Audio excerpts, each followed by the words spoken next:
Hello, everyone. Welcome to the show. It's all of us, the It's a show. Wolves of Water crew. Hello. We're a crew. The crew, the Wolves Indeed, we are. Motherfucker. of Water. Episode 3. Wow, we made it to 3 weeks, everyone. Impressive. Barely. No inside yet. Barely, yeah. Some of us are covered in piss and shit. Some of us are unconscious.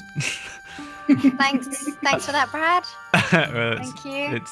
It's the truth, is it not? Yeah, but whose fault is it? I'm just saying. Okay, and also some of our characters are covered in piss and shit. Welcome to my wonderful players. I don't know what's going on with my voice. That bodes well for these next few hours. Oh my god! And sorry, I just shouted, and that probably just ruined everyone's life, but it made me jump so much. A thing fell off my table. I thought it was my dog, and I was like, oh god, how did he get in here? Because he shouldn't be in here, and somehow he can move through the house. Me and my girlfriend are convinced that he has like a shadow form, because he is able to get through locked doors and shit, and we're like, what the fuck? How did he do that? I can't explain it. How are you all doing, players? Yes. I am doing just Good, fantastic. good, yeah. How are you? Very well. I'm powering back some energy in liquid form. Kiwo, are you drinking anything? Oh, you know I am. That's the stupidest question I think I've ever been asked. I got a glass of Kahlua and a now empty. What the fuck, man? I mean, yeah, what the hell? So, Pony's got a new toy that he really enjoys, right? I don't know what you're talking about. He's got a new toy. So we can expect the bard to have all sorts of weird voices tonight, I think. If he ever wakes up. I guess of all the classes that could potentially pull off what is essentially a voice changer, it would be yours. Oh, cool. I can hear myself again, Tiger. All right, so let's do a little recap of last week before we jump in. No. Thanks. Good. Thanks, man. No, I can hear myself again. How do we should we just, right, let's put a vote to it. Straw poll. Buy Tiger a whole new computer and setup just for this every week. What do you reckon? I mean, also, I think I got it. I think we're good. Scream. All right, that was easier. I'm not gonna scream. I've already screamed once, and it's not nice for anyone. Let's recap. So what was the beginning of last week? Oh yeah, you woke up in the no, you didn't wake up, but you were in the Seven Sails Inn, and you were in Damien's room, and a few of you went to sleep. I think Kaval stayed awake. And then everybody went downstairs, had a bit of food, had a little chat, and Kaval got her fresh and clean armor back from being cleaned professionally by the Seven Sails staff. And the group headed out to look for Olog, who is a half-orc that was supposedly in the Cutlass, which is a tavern. They went there. They found it in full swing. It was a raucous affair. It was packed to the rafters, and you also managed to spot and spy out a little half-orc in the corner of the bar there. Headed over. Everybody said, "Hey, how's it going?" The girls had an excellent plan of let's seduce the half-orc. And then, I guess your plan was to... laid. Yeah, I guess your plan was to seduce him and then get some information out of him. It worked fairly well. The bard, Leo, was robbed. He didn't notice. And then he paid for, let's just call it, an encounter with his two thieving, yet quite attractive women of the night. Damien just kind of cotched about, listening intently And then, yeah, you were successful in kind of leaving the bar with the half-orc. He was taking you back to his hideout where you were going to do whatever you were going to do to try and get some information out of him. However, Damien jumped out of the bar and said something like, "Hey, why don't you fight the paladin? Lol, that'll be great. That'll be really funny and great entertainment for us." And the half-orc just turned around and said, "Fuck you, bruv. I'll fight you instead." And then there was a little bit of a fight in which the group bested the half-orc. Damien... Hardly. But, well, yeah, I guess most of the group bested the half-orc. And Damien kind of went for a Mortal Kombat fatality at the end there. It's just a brutal... impalement on a greatsword, and then followed by an almost completely split in half orc. The other members of this half-orc's gang, the Willy Boys, started running out of this bar to try and deal with you. There was an arrow fired in, though it was it flew and missed, I think, if I'm right, Kitty. I missed hard. Mm-hmm. And it didn't miss hard compared to the epic uppercut which was coming in from Cavalry with her huge gauntleted hands, and it was a huge swing and a miss. She slipped and fell on her face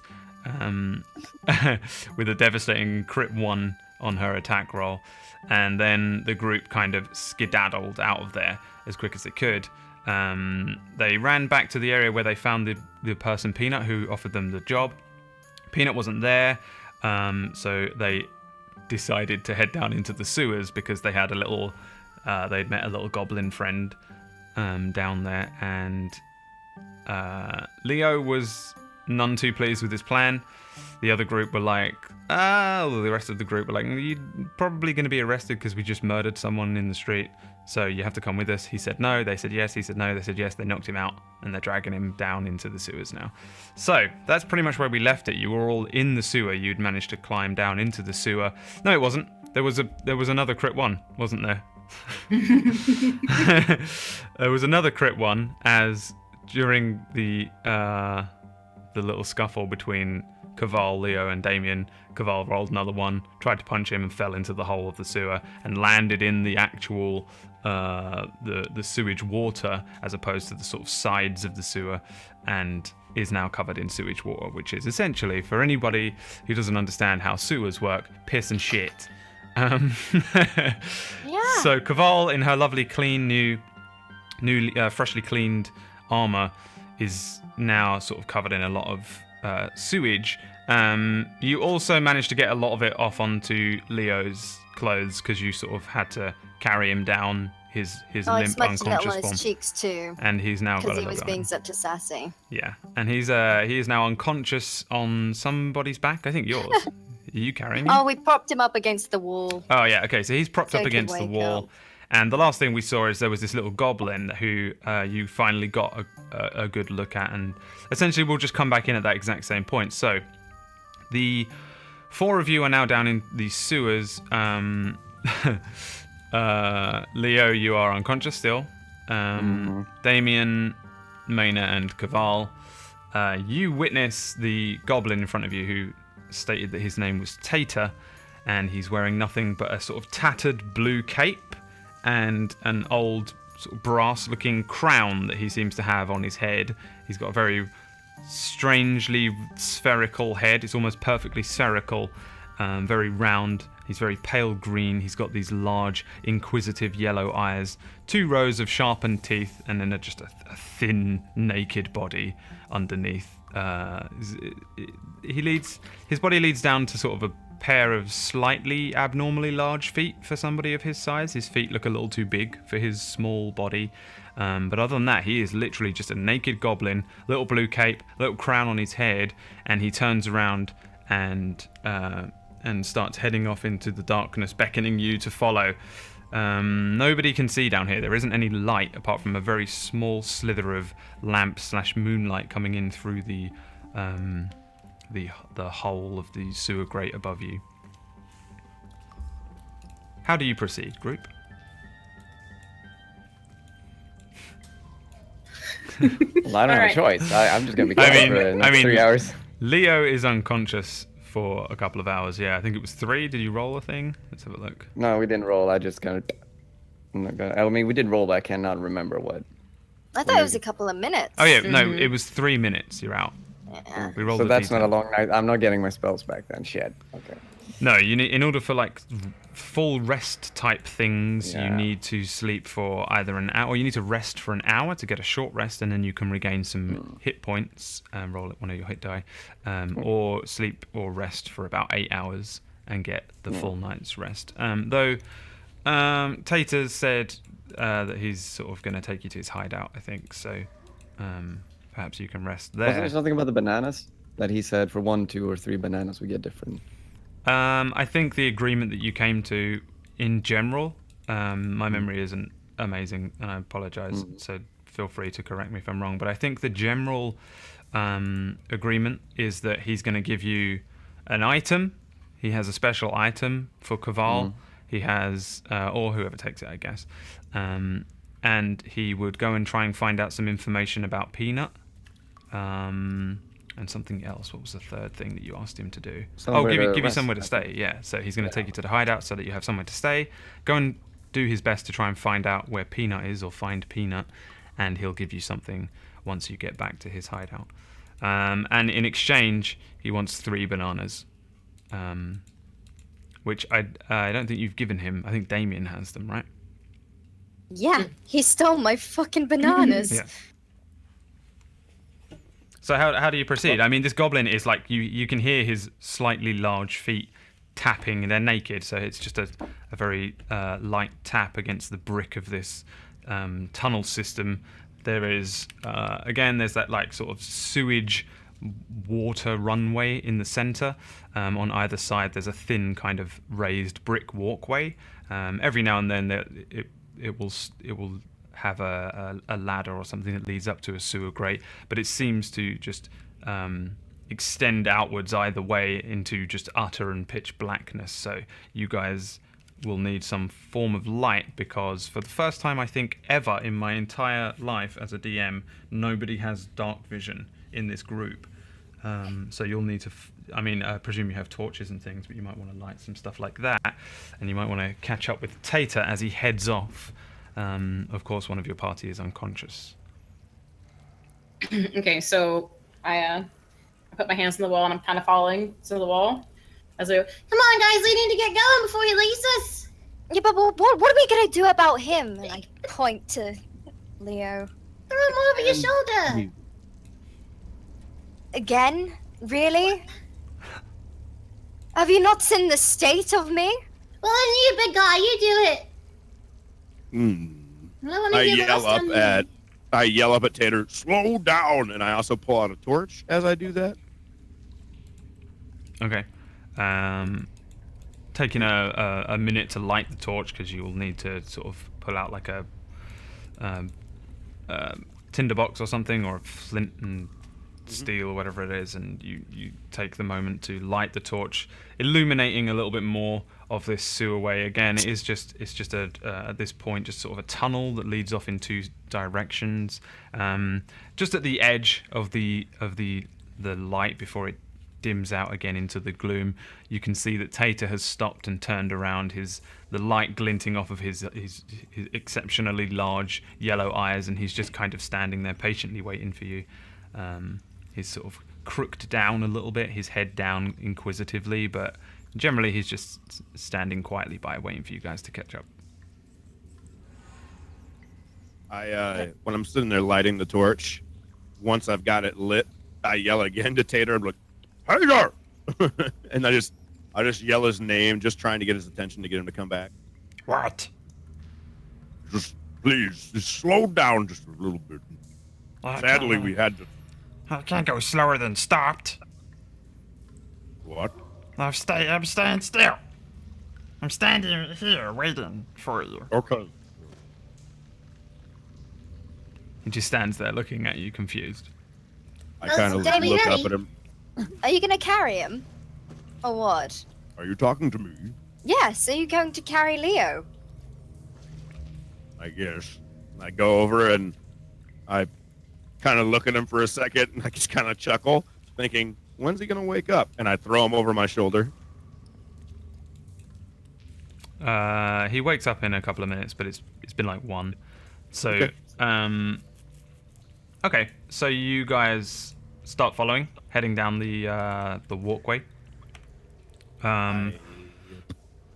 All right. On your back, you have Leo, who seems to still be out of it for a couple more minutes, and Tater starts leading the way again. As soon as you get close enough, you see him like turn, and his little hunched back starts moving quickly through a complex sewer system. He takes a few odd turns and slips into narrow walkways and spaces. Maynard, you probably have absolutely no difficulty keeping up with him. Not only are you pretty dexterous and light on your feet as a halfling, but you're also small, so any ducks or low-hanging archways and things don't hinder you in any way. But Kaval and Damien, you're quite big, and there's no like narrow spaces that you can't fit through, but you'll be doing a lot of ducking down and slowing down as the other two kind of pitter-patter ahead of you, and then you have to sort of catch up a little bit. But generally, it just starts moving through a set of strange walkways and small spaces. There's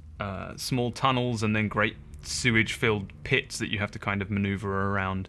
And then after a couple of minutes, Leo, whilst the group is moving around one of these huge sort of sewage pits, it just looks like a stinking vat of feces and water and piss. Leo, you probably come to a stench like the worst public bathroom you've ever been in your entire life will probably fill your nostrils, and you'll find that you're maybe being bumped along a little bit on the back of a huge, scaly dragonborn shoulder. Well, yeah, I come to my senses, and I'll notice that we are walking along down here. And I figured I would just pretend to still be passed out, so I wouldn't have to walk. Cool. I would just stay. Leo puts 2 and 2 together that he's down here now. And then, yeah, you sort of continue to remain still, and Damien carries on plodding along.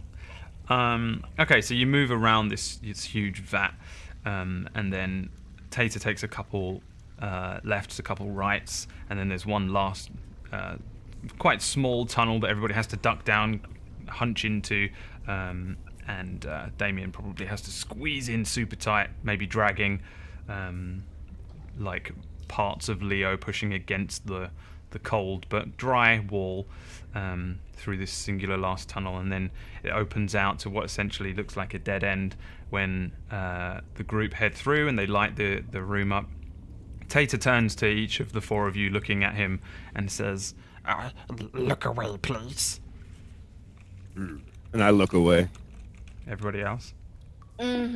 Slowly Yeah. turn around, my boots. You could hear them squelching. Ugh. Maina, you turned around. Yeah. I'm holding like my hand up to my face. When Damien turns around, Leo is now facing the front, I presume. So what is Leo doing? I kind of squint with my eyes, like I'm trying to watch, because I think they don't know I'm awake. I'll just squint and try to see, because I'm interested in what he's doing. All right, give me like a stealth check.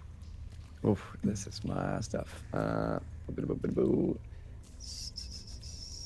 maybe not. Oh. Okay, 14. yeah. So you sort of quietly, maybe squint your eyes down to that point where you I can barely quietly see through. look. And like slyly keep your eyes closed as you look at what Tater is doing. So Leo, let me just quickly roll a little dicey here. Yeah, you'll definitely notice that Tater just starts doing all these strange things. He presses onto a broken brick, which is towards the middle of this wall in front of you, the dead end, which produces a strange lever. The rest of the group, you'll hear like a gum cha-ching as this thing suddenly appears. This sort of mechanical noises suddenly start filling this small area. He reaches up, pulls down the lever, which releases a chain above the end of the wall.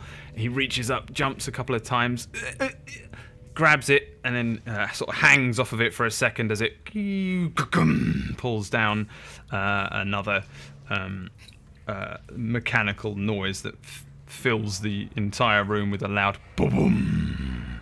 And then a few seconds pass, and a strange arcane orb in the center of the wall sort of materializes, sort of appears, looking kind of like a drift globe or like a nightlight or something. And then Tater speaks into the orb. What is everybody's languages here? I think I only know English. English. Oh, Halfling. dwarf. Common, wait. dwarf, elvish, gnomish. Common, dwarf, elvish, gnomish. Okay. Wait, where does this say? Because I know I had something along these lines. Below tool proficiencies. Is it in core? Yeah, they might be in different places, but they're usually on the. Let me open I haven't got any with character sheets open. On the left-hand side, if you scroll all the way down the most bottom left-hand box possible on your core page. Common, yeah, common +1. Common plus one means that you can pick another language. Oh, that's stupid. Okay, what language is he gonna speak? I'm not going to tell you. No, I will sort that out. I don't want to stall. No, it's not that. I don't know. It would probably for you, I presume, be something more because you're a bard, so it'll probably be one of the more common languages like Elvish or Dwarvish or something that you'll encounter of people on the road a lot more. So I would imagine, and you can pick one as you deem. Yeah, we'll do it later. Yeah. Maina and Damien. Common and halfling. Common halfling. Tiger. Is he here? Is Tiger He's even muted. in the room? Does he know he's muted? Oh my God! Why are you doing that? I know common, draconic, abyssal, and deep speech. All right. In that case, he turns to the orb and just goes, and then the dead end suddenly reveals a slim doorway, which opens up a mechanical parting of the wall, revealing a sort of possibly only like 2 or 3 foot across sort of opening in the wall ahead, and then Tater turns around and says, Okay, you can follow me into here now. and he slips through this very thin gap in this dead end into a room beyond. Damien probably can't fit through this tiny little gap with Leo on a shoulder. You'll kind of have to sideways slip through this thing. Well, are we still in sewer area? Or like Yeah, is this- everything around you is still totally a sewer. It just you appear to be at the end of. It's like you came through a very thin cylindrical tunnel and then came out into a dead end. But then the dead end reveals another room beyond, which is presumably Tater's hideout. When I go to go in there and realize it's gonna be super tight with him on my shoulder, I just kind of take a minute and I just kind of look over and I'm like, how long has he been out? It's been a good while now. And I hear that and I just kind of look over. And I just kind of slowly, almost like a baby, I take him because he's so small. I take him by like the back of the head and bring him almost like a baby and cradle him. And I just like look at him for a minute. And as I'm looking at him, I just kind of sit there and I just kind of like, I snort a little bit of the acid smell out of my nose towards him. The hell, man! Ah, you're awake. Yes. And I literally just like, I don't drop him, but I just kind of drop his leg so he has to stand up. Yeah. I'll stand up and just brush off. I'll look around like scared at all the gross stuff. Oh, yay, I'm awake. Great. Now you should go through that little crack right there. But you don't have to, but probably safe. Well, I don't want to go back. It's fine. Well, I'll yes. crawl in. It wasn't really that much of an option. No. No. Neither was going down here. Come Oh, on, that come on, was an let's option. go. There's a lot going on, and I didn't know what to do. And I want to apologize for that, by the way. And then, as I apologize to him for that, I give him a mess kit. A what? A mess kit. I'm Swedish. It's like a thing that you eat from, I think. Yeah, I'm pretty sure. Like a plate? Yeah. MR. It's Yeah. like in when you're in the army, they give you like a little thing that MRE. has, like, it's usually like a little tin thing that has like maybe a little shoddy cup in it and some cutlery and stuff like that. Usually, maybe, Okay, maybe a little bowl or something in it. Something to What's eat with, this? basically.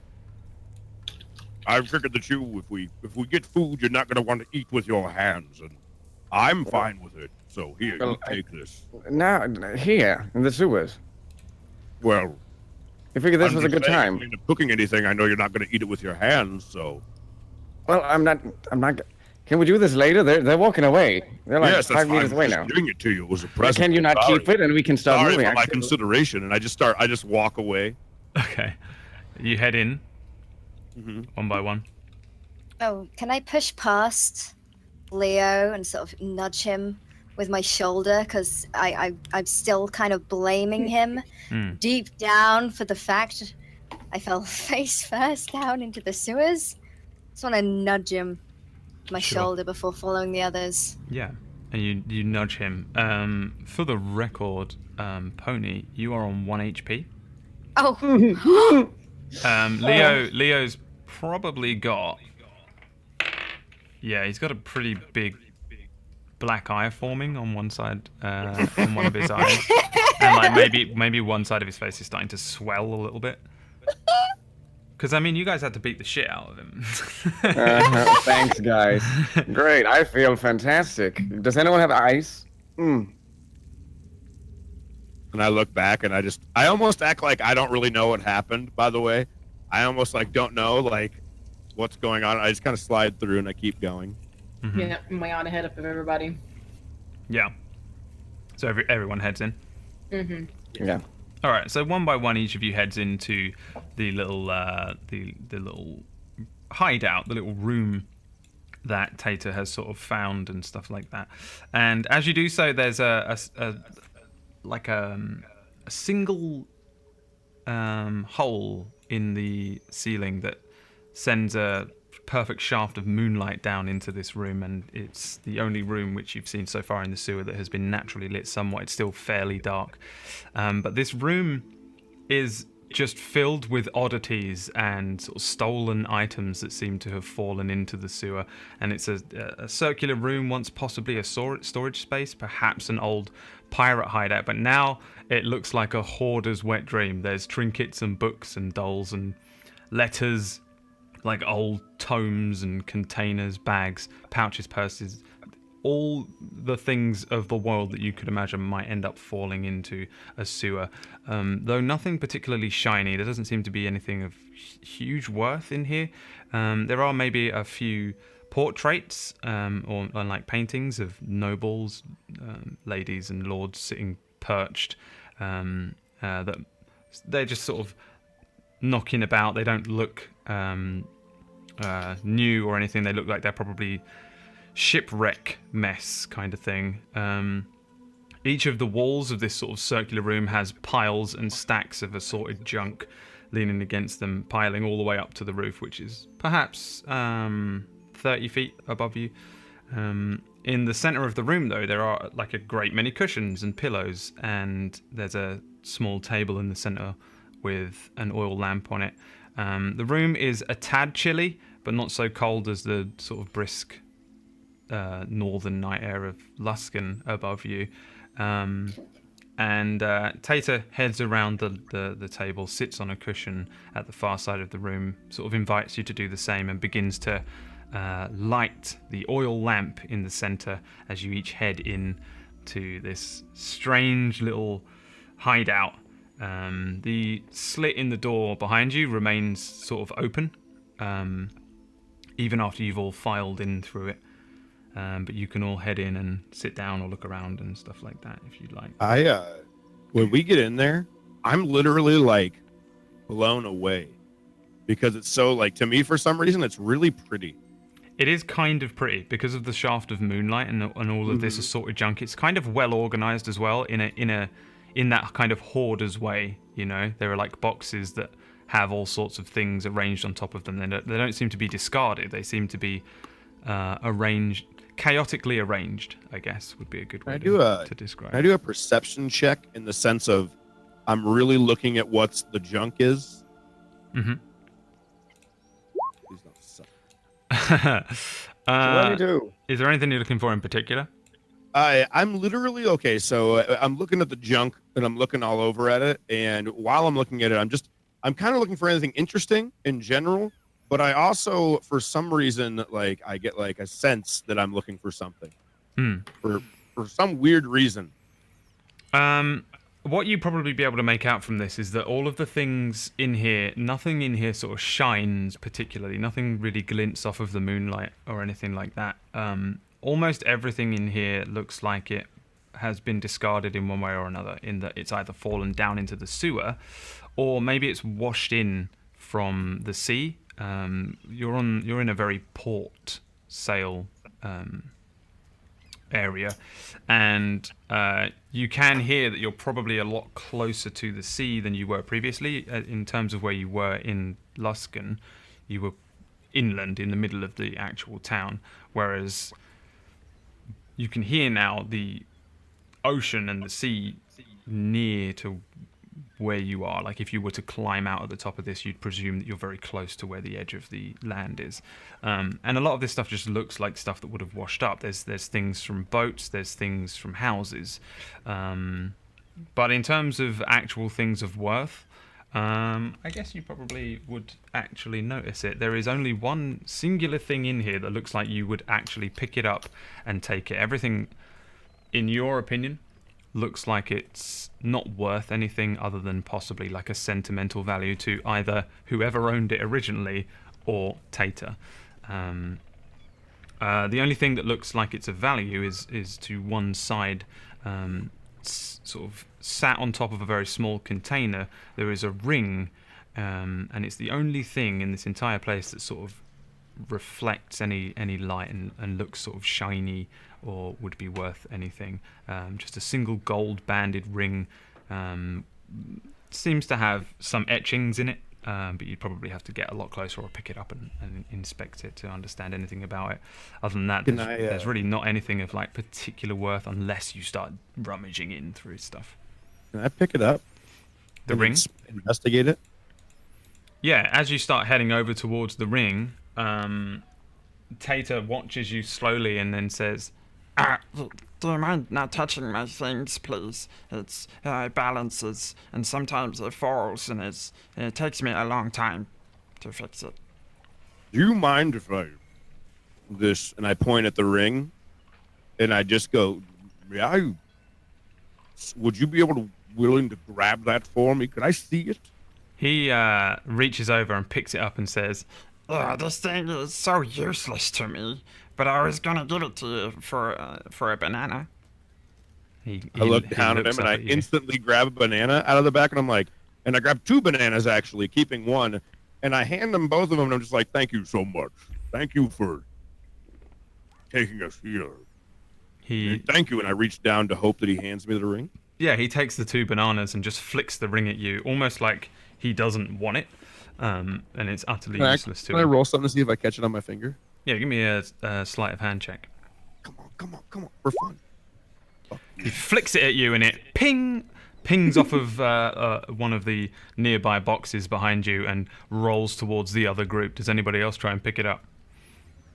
Can I reach down and go to pick it up and look at it? Give me a sleight of hand check. This thing is now rolling straight towards the back of this room, and Maina scoops this thing up and picks it up and is now holding it just behind where Damien is. I pick it up and hold it up, and we'll start looking at it, examining it. Tater, how long have you been down here? I don't know. I can't count. Just scratches. You Is are it a always day down here, or don't you? 2? Oh no, it's been a long time. Basically, forever. Really? How I old kinda- are you? I don't know. I can't count. He said he couldn't count. Yeah. I kind of Can I take the do ring. Can I do a history check on him? Yeah. As weird as that sounds, like to kind of maybe like see if I would know how old he looks. Yeah. Give me a nature check first to see what you know about Nature check goblins. first. Oh yeah, probably good. Okay, you know enough about goblins. You probably read about them and stuff. So yeah, give me a history check to see if you can kind of work out how old he is. In your professional opinion, as a learned man, he looks like he's probably in his 20s, maybe mid-20s. Goblins don't live like super long lives. I think they have slightly less than a human lifespan. So yeah, he just looks like he's maybe in his mid-20s or so. Looking him over though, he does have you can see him now in this shaft of moonlight, and now that there's an oil lamp in the center of the room, you can see him a little bit more clearly. And he looks, you can see his ribs and his bones under his, in his wrists and his hands and stuff. And his face, though completely spherical, you can sort of see a measure of the skull underneath. He looks undernourished, and he has a number of small cuts and scrapes on him. One side of his head, underneath the crown, the little brass crown that he wears, is sort of dented in slightly, and obviously, because he only has like thin wisps of hair, like very greasy, thin bits of hair, kind of Yoda-like looking hair coming off of his head, and there's just a clear sort of like dent in his head, yeah. But in general, he probably looks like he's in his 20s. And Maina, do you say you're inspecting the ring? Mm-hmm. Yeah. Yeah, you can give me an investigation check while Tiger does whatever Tiger does. I just kind of look down at him and I'm like, you look to be about the age of 19 to 22. Okay. Thanks. You're welcome. But how long have you had that ring? The ring? The ring, it fell down here. Let's see. And he lifts up his fingers and one by one pokes them as he opens each finger, uncurls each finger and counts to a degree, and holds up 4 fingers and says, This many full moons.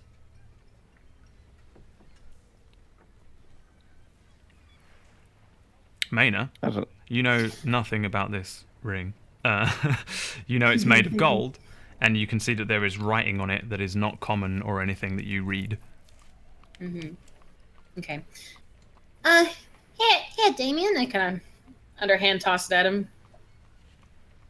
The ring. Tossing it at me? Yeah. Do I catch it? Give me a sleight of hand. I shouldn't. Yeah, you just catch it. It's not pretty. I like bend down to grab it because it's going low and I miss it. And when I come up and can I investigate it as well real quick? Yeah, give me an investigation check. Okay, so this ring is more than just a simple gold band with an etching on it. It's been imbued with some small level of magical runes. The writing on it is definitely runic sort of magic. The language is, again, not one that you can read or understand, but you are able to tell that the way that it's etched in and the way that the ring is crafted, it is some sort of like magical ring. That's probably all you can work out based on your knowledge of general things here. Out of curiosity, what is Kaval and Leo doing right now? Are they just cotched up? I'm Sitting down? just scowling at Leo.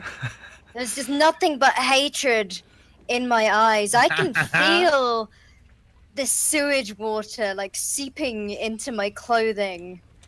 I just kind of want to lay down, quite honestly. Tater, is there anywhere I can change? Have you got a spare set of clothing, clean water? Is there anything? Maybe? Let's see. And he turns around and just disappears into a pile of assorted junk. A lot of the stuff that's in this pile does appear to be clothing. It doesn't look particularly clean. It looks like it's been sat there for a long time. There's a semi-smell of damp as he starts ruffling through it all, and he pulls out a huge, noble-looking, frilly pink dress and throws it to you and says, This is your size? As he's doing that, can I put the ring on? "Sure." I just leave it on too. If alright. it fits. So, here is something that happens to you, Tiger. Oh, great. I'm gonna whisper it to you somewhere. Where can I send you? Okay. Where can... Secrets. Secrets. goblins. I'm gonna send you a message on Discord. E-card? Discord. I did not get your message. I haven't sent it yet. Hold on. Oh, I'm impatient. Yeah, I'm just sitting, by the way, at one of the pillows. You said there were pillows, right? In a circle around the table? Yeah, there's just loads and loads of cushions. The majority of the center of this room is cushions and sort of soft flooring looking area. And it looks remarkably clean, realistically, for where you are in a sewer. It looks like he's tried to keep the majority of these cushions and soft, pillowy type things fairly clean. Though he probably sleeps on them and things. And they don't seem to be the dirtiest thing. They're not like there's nothing in here that seems high quality. Yeah, no, but since I was almost beaten to death by my brethren, I will just sit and be like, So you're just kind of monged out for a bit. So as you put the ring on, Tater looks up at you and then says, Nocturne, Tarapunga, Ortut.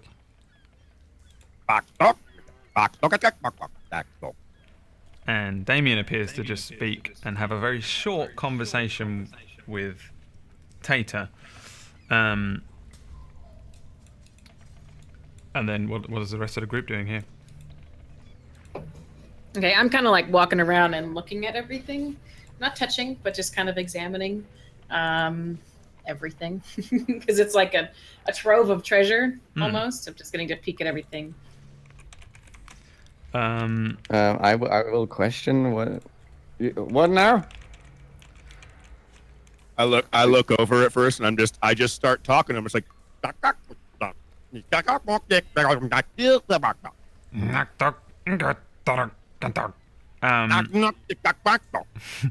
Damien, you mind sharing with the rest of us? Back up? What? Tater laughs. I look over at Tater. You having a stroke? Tater turns to the rest of the group and says, You cannot read what it says on the ring. No. It says that when you wear this ring, you can speak goblin, but you can only speak goblin. Oh God. I look over at him, and I just start like.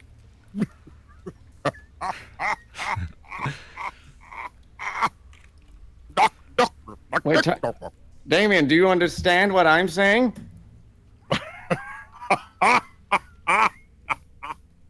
I don't. I think he's lost it. Yeah. He's off his rocker. And I look back over at Tater, now knowing that they have not a fucking clue what I'm saying, and I just say, feel free to translate. FYI, he can only speak Goblin now for an hour. Yeah. Okay. Wait. I looked over at Tater and I was just like, this is going to be fun. Tater just replies back in Goblin like, Your friends are silly. They don't speak the language. And I look back over and I'm like, this is going to be absolutely fantastic. You can still understand all of your other languages that you know, though. You just can't speak them. Yes. And even if you take the ring off, you'll still be bound to Goblin for an hour. After an hour, with the ring on, the ring will just become a basic band until you take it off and put it back on again, and it will restart the spell, basically. And that's how that works. So Tater spends a moment looking at his 2 bananas and then says, Do you want me to go and find your peanuts? That would be really yes, helpful. please. And ice. And ice? For my eye, do you see this? I find it cold ice. It's easy. Yeah, yeah, cold. Thanks. he says, You can stay here tonight. and he puts one banana down on the cushion in front of him and then looks up at the ring and says, And this ring? and then puts the other banana down and then eyes up greedily the third one and says, You want Tater to find peanuts and ice? and then looks back at the group. Yes. Peanut. Ice. Bananas? And give Tater banana? Damien, I look over at him. banana. Nom nom. I look at him and I again just kind of laugh a little bit, and then after I'm done laughing, I look at him and I just talk. God damn it. Can I have your backpack or whatever you store your items in? I just start shaking my head no. I don't know how to solve this. Damien, Maynard. am I supposed to get peanut? For God's sake! And I look him a over damn at Tater, and in Goblin I say, and I go, don't worry, I'll give you the banana, but let's keep this up for a little bit. Okay. Okay. And he just looks confused. All right. Can I look at Damien and see where he has the bananas? I mean, you just have them, Does he right? have him just? Yeah, I don't know if he has them like in his backpack or if he's like holding. I mean, Tiger. I'm gonna go ahead and say that last banana that I have is literally just in my pocket, Okay. So you, my left side. yeah, you probably can work that out, or he's Okay. just happy to see you. I hate myself. Please All continue. right, so I'm like eyeing, Dragon I'm eyeing time. his banana. Oh. Can I not just have the banana from your pocket? And I look over it and I just go, talk. Pocket! Then you put Talk. stuff in. I Talk. go up and like jab his pocket with my finger. And That. as she jabs my pocket, I pull out the banana and I kind of give her almost a curious look as to why she poked my banana, kind of like in a funny manner. And then I hand her the banana. Can I give him like a snarl, like, and snatch it from his hand real roughly, and then hold it out, like flick it out at the Tater. All right, go, Peanut. Come on, we don't have a lot of time. Okay. And he takes the 3 bananas and then sits down with them and then looks at all 3 of them and then looks up at each of the group and slowly, as he moves his head across you, he says, I heard of fruits from the upper speakers, but I never knew what a banana is. I'll eat them now, and then I will take to your tasks. Tater is very hungry. Trinkets and gems are not very filling. and then he just bites into a banana without peeling it. He just starts pushing the thing into his mouth, eating everything, stalk and all. His sharp little teeth just sort of shredding it up as he pushes the thing into his mouth. It is not a pretty sight. It's good, huh? Yes, I suppose it's not bad. He eats the second one. Surely, I like it very much. He picks up the last one. There's just banana bits of banana skin and mashed up banana just flying out of his mouth with spittle landing on his naked chest. He powers the last one through. Yes, I like bananas, but I really want an apple. Apple next. Yes, apple. And then the pineapple. And he stands up and then starts moving out of the room, reciting the various different fruits that he's heard of and never seen or eaten before. And then a melon. Yes. Oh, I'd really like a melon. They speak of melons sometimes too, you know. Oh man, that banana was so great. That's the best thing I ever ate. Oh, I had a rat the other day. That was pretty good. Better than the coins. And heads over to the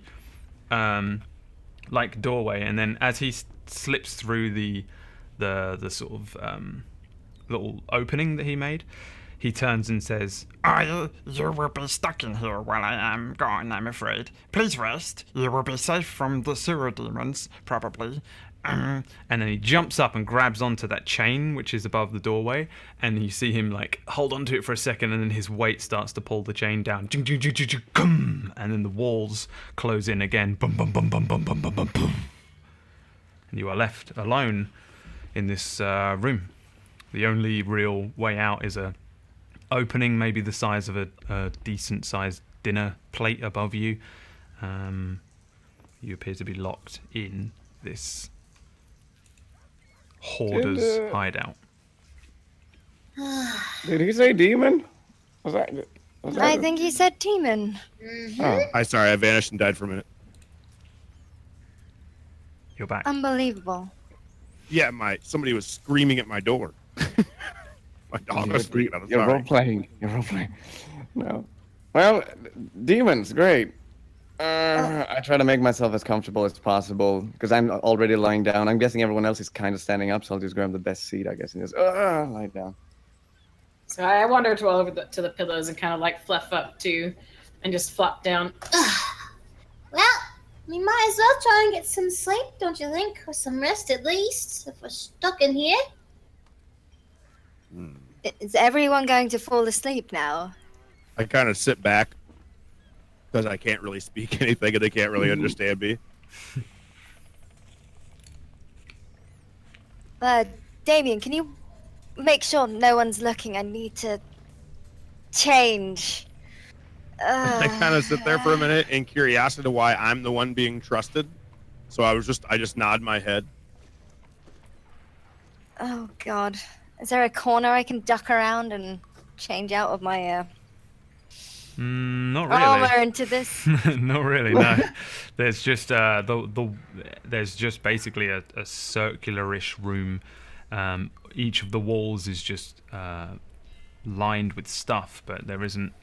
There's basically nowhere to hide behind things, unless somebody holds something up or something like that. Oh, Damien, could you just come over to me? I just beckon him over, and can you just turn around and face that way? I'm gonna stand behind you while I change. All right? Can you understand me? I stand up, and as she says, everything was fine until she said, "Do you understand me?" And as I'm standing up, I kind of look up at her, and I just kind of laugh a little bit, and then I just sit back down. And at this point, I'm laying because I hear that I'm laying, like spreading out with resting my head against my face and just looking that way. Damien, please. No. Don't be daft. And I pick up a pillow and throw it at Damien. Just go stand for her so she can change. I'm tired No, of it's fine. smelling It's of her. fine. I laugh, and I just stand up again, and I No, go sit over, down. and I stand in front of her. But as I'm standing in front of her, I stretch really, really, really long. You know what? It'll do. It'll do. Start taking my boots off and just pouring the contents of them onto the ground. And eventually change into this lovely, lovely that Tater picked out for me. All right. Yeah, the frock isn't really that bad. Like it's like a full dress, fine looking dress, like made really well. It's a little maybe a little bit like moth-eaten in very varied places, but mostly it's generally just.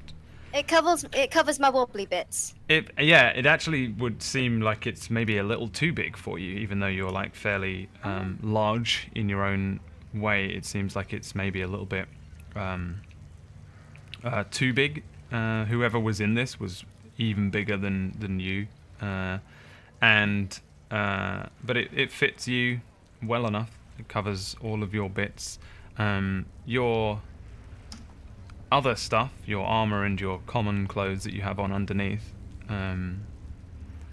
are drenched in like flecks of poop, unknown looking substances, and have a pungent stench of urine drifting up from them. I guess as they start to dry, that'll settle in as well overnight. Oh God. Is there any sort of is there like any source of water in the room whatsoever? Give me a investigation check.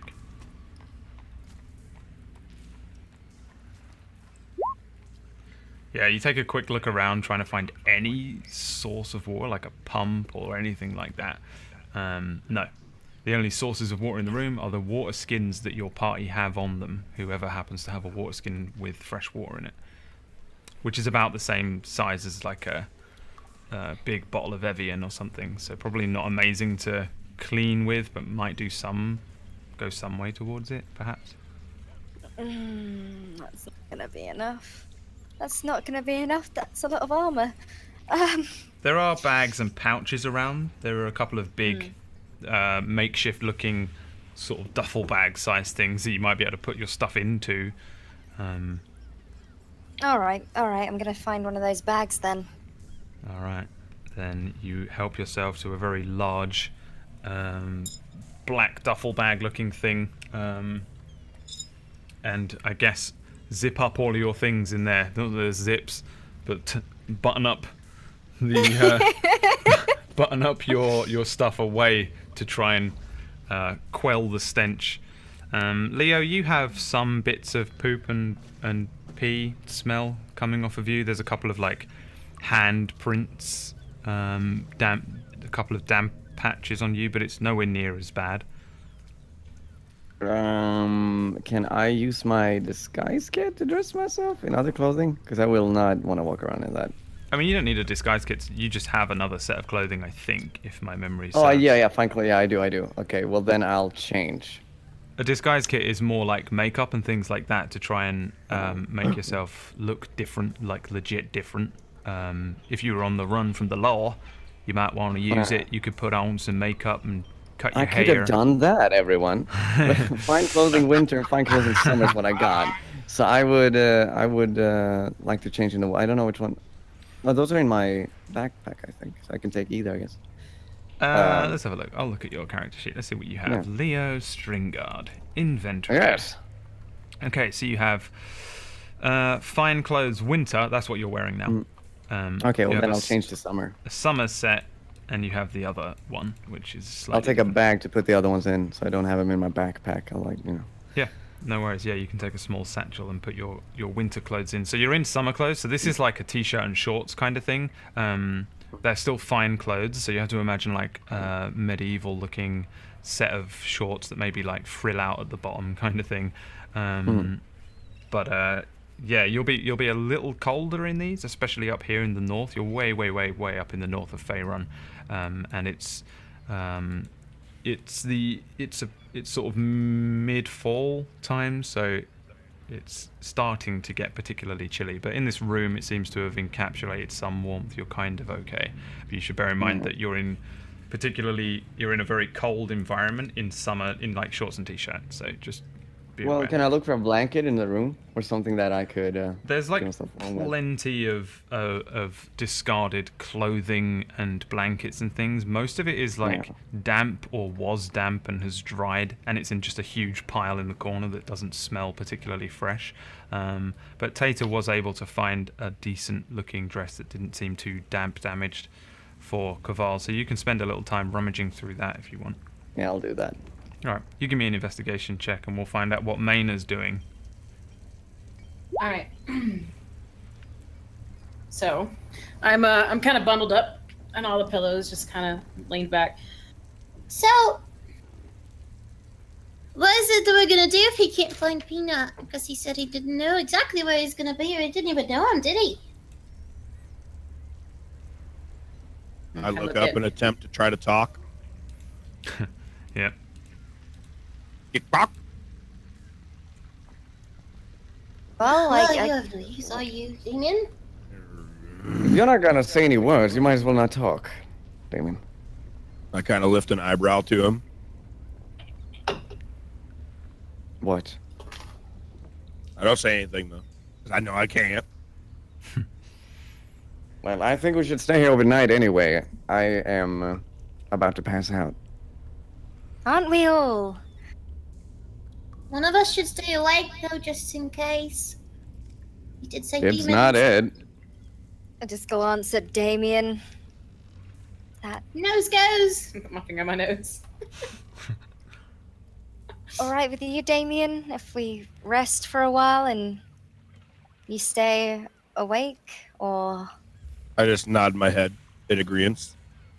oh, thank you. Try and find somewhere on this pile of cushions between Maynard and Leo. Yeah, like the room is not large by any means, but it's large enough in terms of on the cushions area for you guys to all four of you could probably comfortably find enough space to not be too cuddled up and too uncomfortable, and get a decent enough night's sort of rest, sleep kind of thing.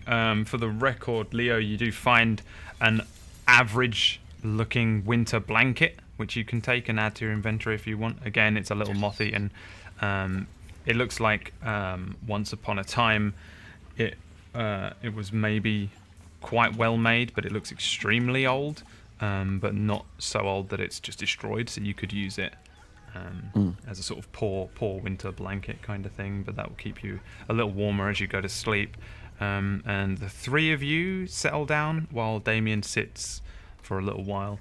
If you want to do like watches and things, then the general... Do we have any elves? No. So the general way to go about it is that to do a long rest mechanically, you need about 8 hours of rest. You just have to not be doing anything that's in any way like ridiculously strenuous on you, so casting spells or fighting things or running really hard. But you can kind of meander about, sit quietly, pluck at a lute, read a book. Intent. Yeah. For as a group, 8 hours or so. Sleeping is optional, but if you don't sleep, if you say to me every time everybody else sleeps, I don't sleep, eventually you'll probably suffer some lack of sleep exhaustion kind of thing. So generally what people do is they do about 2 hours watch and then wake someone else up, and then do that in order through the four of you. So I guess if you guys want to settle down for sleep, Damien, you can spend 2 hours by yourself to a degree while they sleep. After about 1 hour, you'll find that you can speak in your standard languages again without taking the ring off or anything like that. Is there anything that you want to do in this time? I take the book out that I have. What book is it? What did we decide on? It's in here somewhere. I think it's some book about the Abyssal Plane. Yeah, lore book, The Underdark. I take it out and I just start reading it over. Okay. Cool. So you just sat there reading I read it literally for all 2 hours. Yeah. I keep like researching it, like going over and over and over again. Mm-hmm.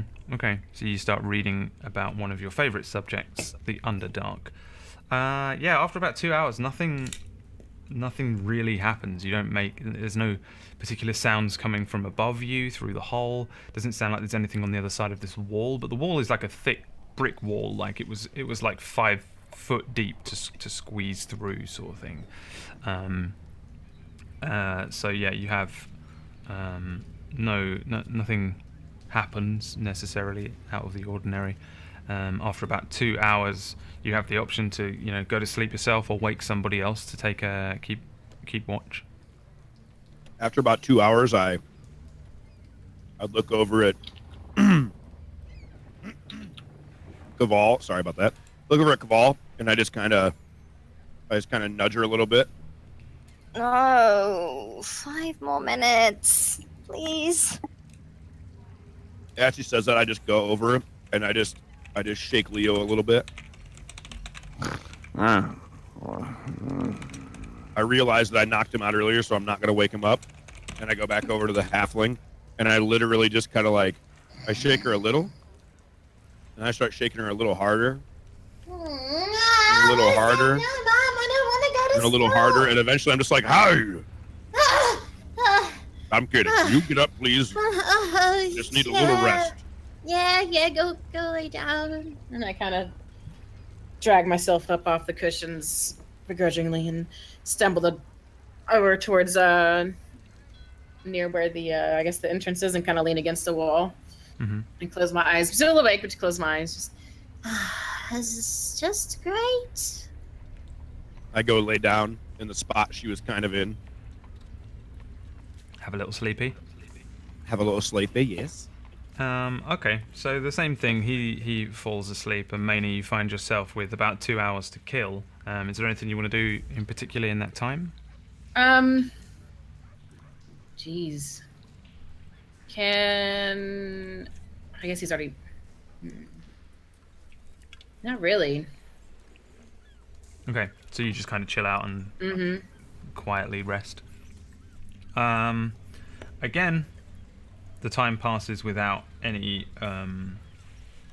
Actually, give me a perception check.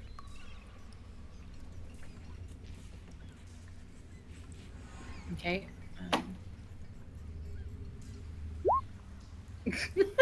I'm very tired.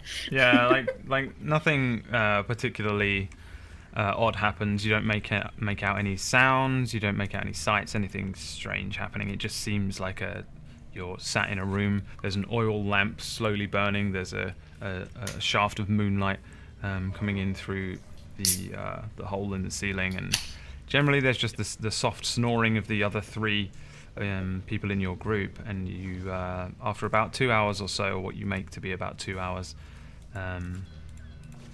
you feel like your watch has ended. So I get up, I stretch my arms out, and I go over to Caval and kind of fluff her to dress a little bit, and shake your shoulder. Come on, it's your turn. All right. Now that pretty boy sleep a little bit. That face is not looking good. Okay. Reluctantly stand up.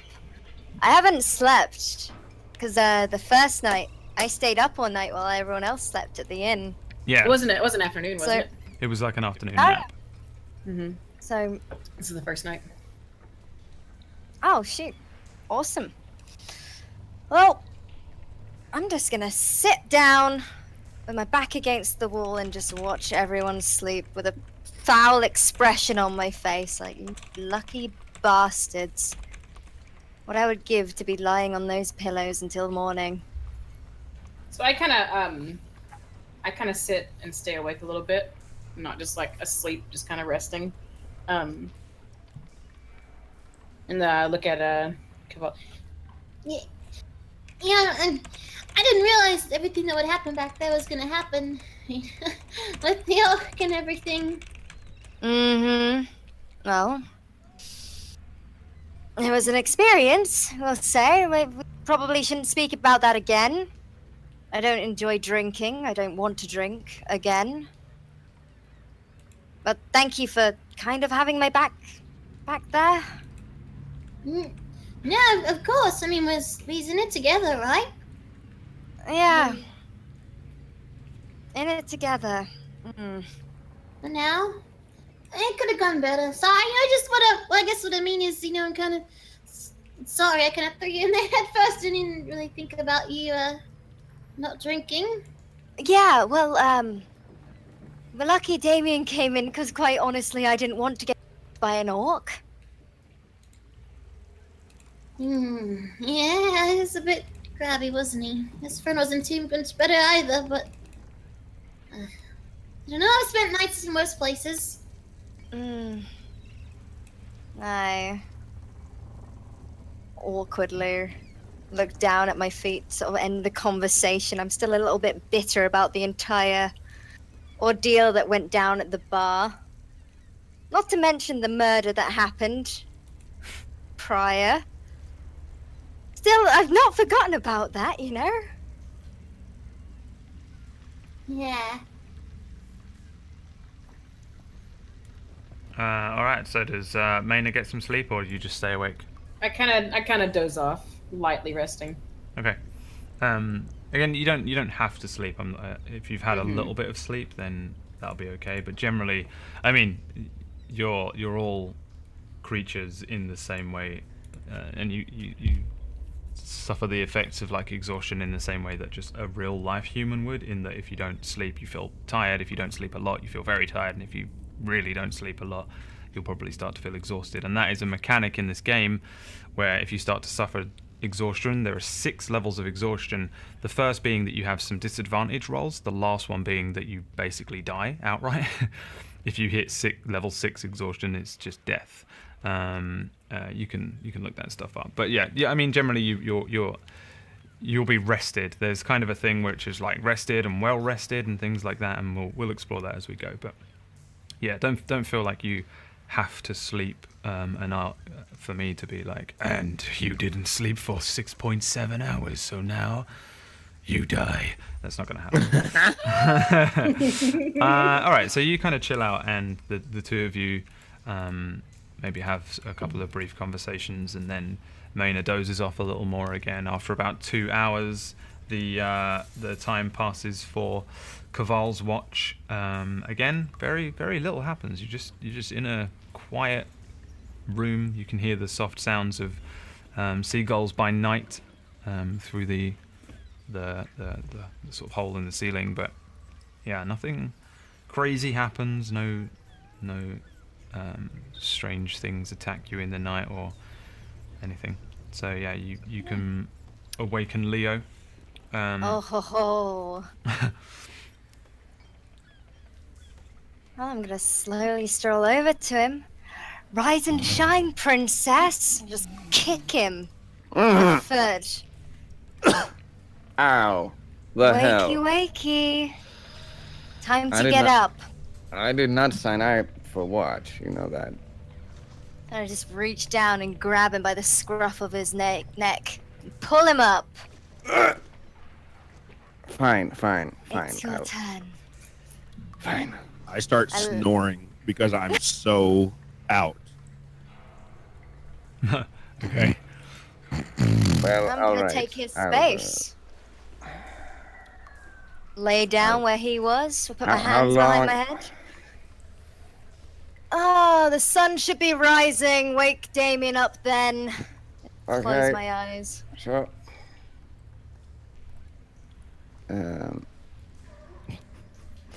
I'll try to make my way to Damien to try to fool him that it's his turn. I'll try to poke him, wake him up. Okay, it's clear now. Fuck it. Okay, now I'll take my seat. I'll grab a chair and take my little seat right there. Okay. You do anything in particular? Can I? I don't know. Can I play? I mean, that seems what he would be doing. I guess. Yeah, you can play. When you get to later levels, actually your class, the bard, gets a thing called Song of Rest, where if you play your music and in such a way while everybody else is resting or sleeping, they will get a boost of HP in their recovery. So yeah, playing music as a bard quietly while people rest, I think, is just a very common thing. So you can play your little lute if you'd like to for the others. I guess for yeah.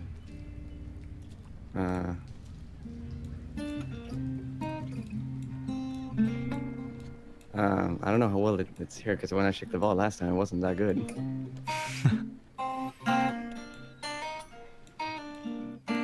So it echoes through the sewers, I guess. Yeah.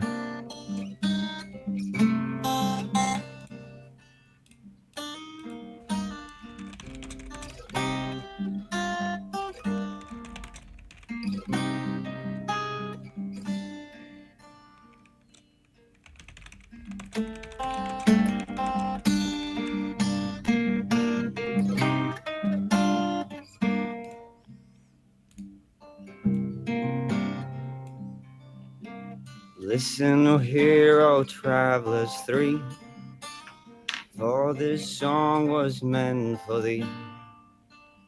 We will travel far and wide,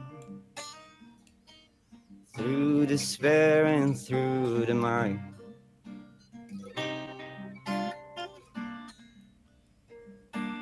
One may die and one may live, as the gods have written it.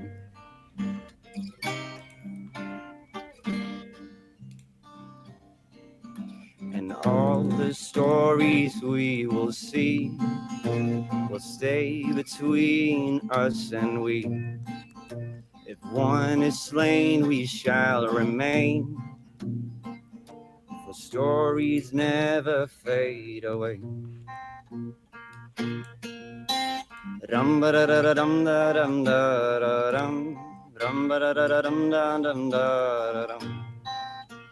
Rum ba da da da dum da dum da dum.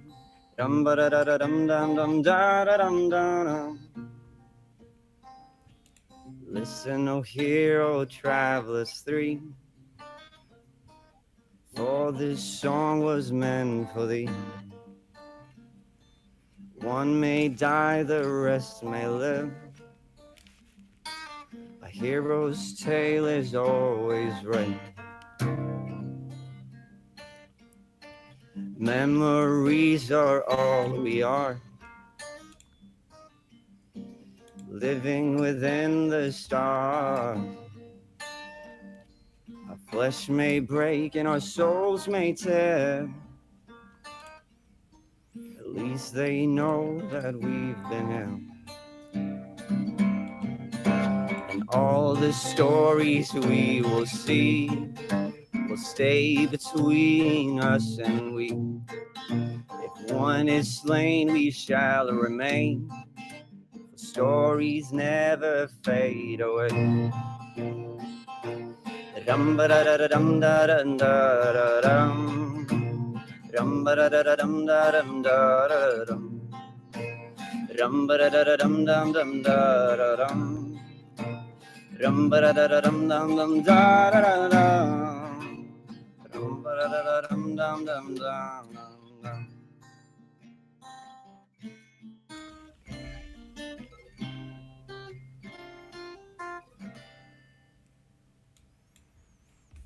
And you don't have to give me a performance check because no one's Very really good. listening. You're just by yourself. Oh, can I pick up a pillow and just toss it at him?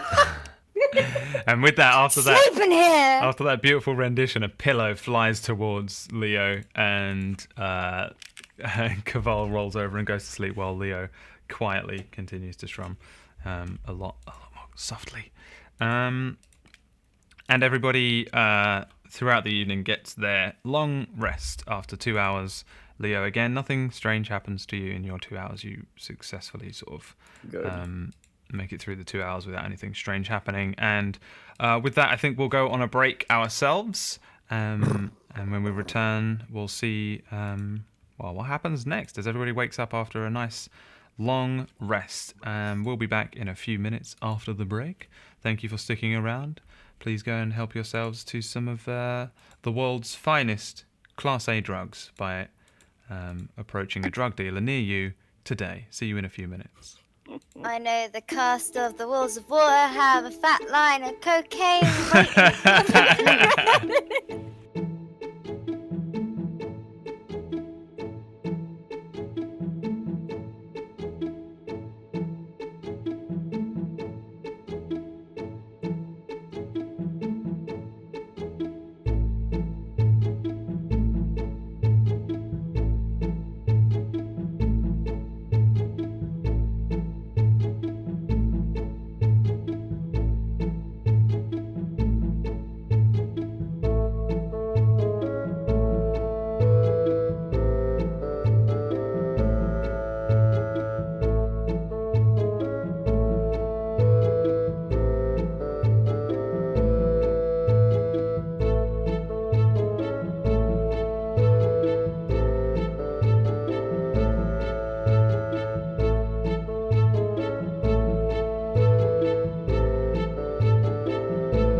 Hello, everyone, and welcome back to the Wolves of Water, where the group find themselves in a sewer. They're actually in a fairly nice part of the sewer, probably the best bit of the sewer that there is in Luskan. A strange, odd area full of oddities and bits and bobs. Mostly the group have had a rest. Each of them has had a little sleepy, to a degree, and they've had they received the effects of a long rest. So anybody who doesn't know what that means that you get all of your HP back. People that have lost HP, you get all of your spells back if you have any spells, and you get half of your hit die back, which is all of your hit die if you are level 1. What was your question? Sounded like you had a question there. Kiwo. No? You just said oh?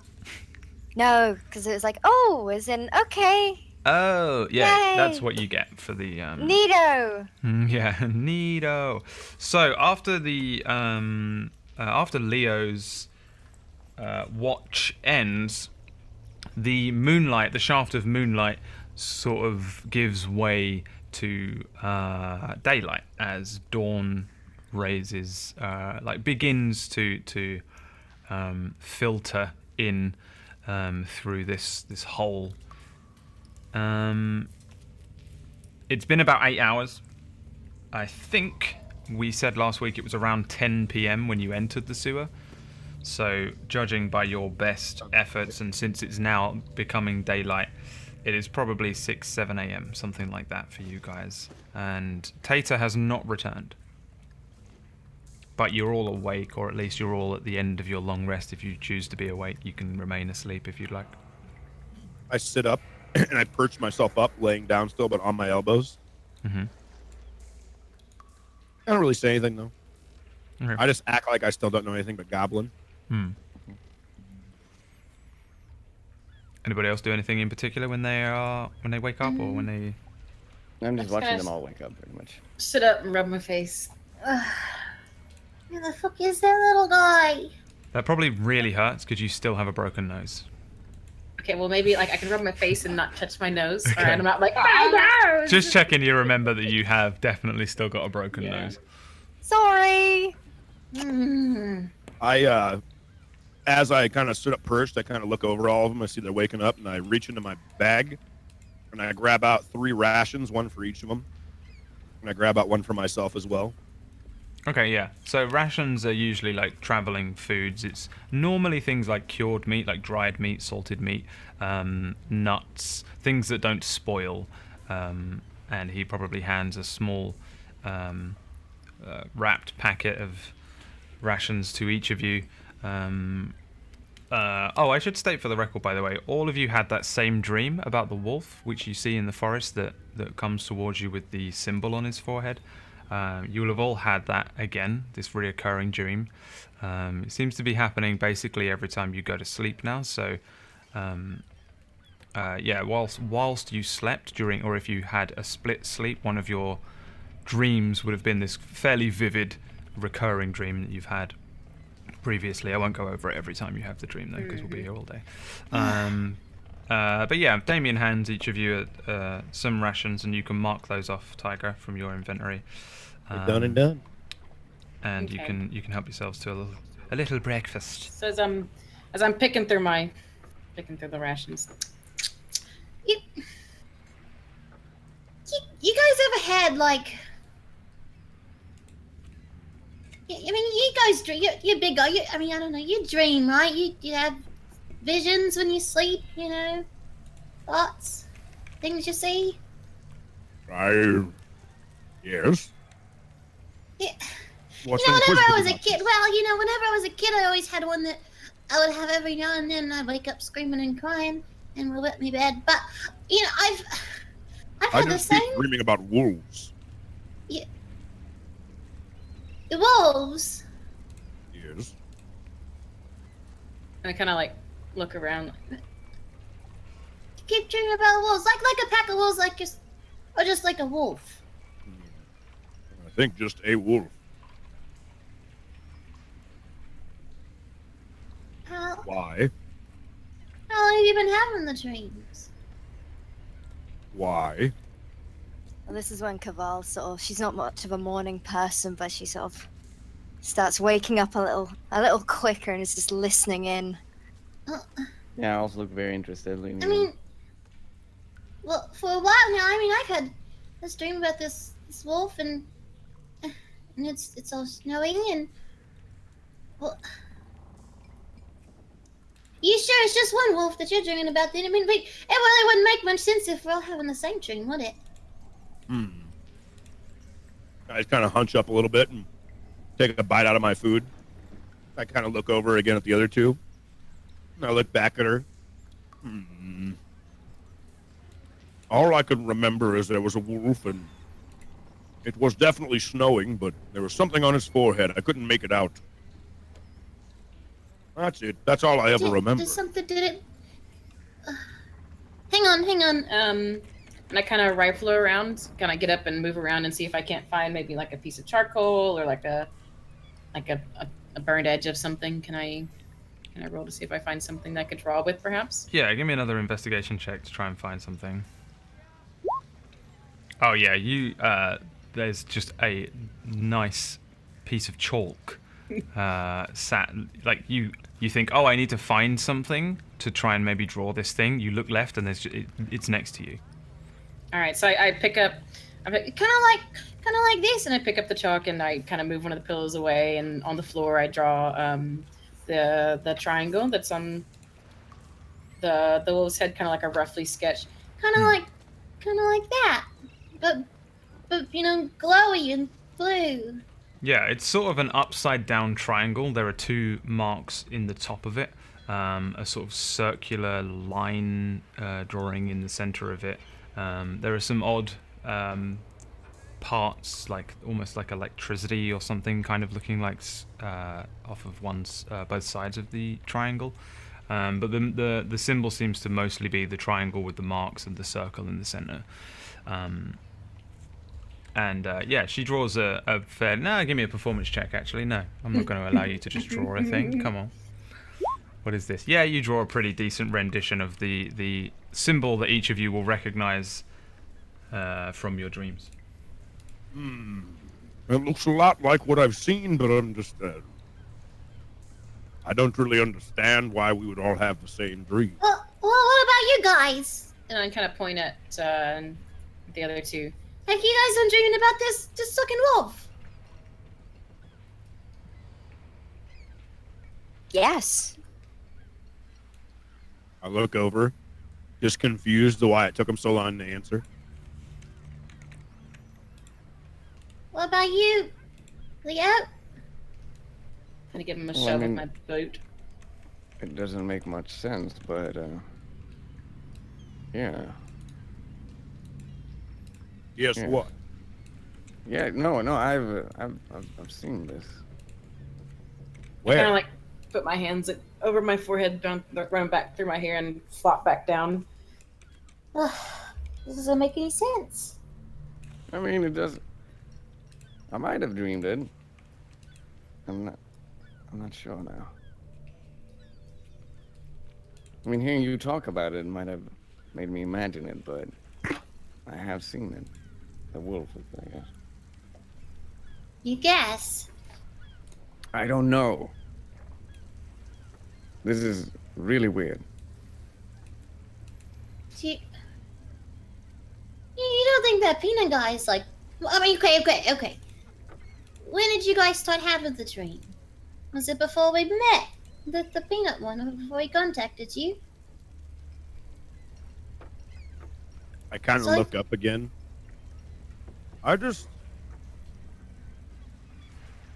Firstly, before we talk about anything more about this triangle, and I seem like I don't want to talk about it for some reason, and I don't know why. For some reason, something about it makes me uncomfortable, so I just kind of change the subject and I start talking about where our friend's at with the bananas and the stuff. Is he not back yet? No, it's been a good 8 hours, hasn't it? Yes. And I stand up. When I stand up, I stretch. And then when I'm done stretching, I kind of come back down and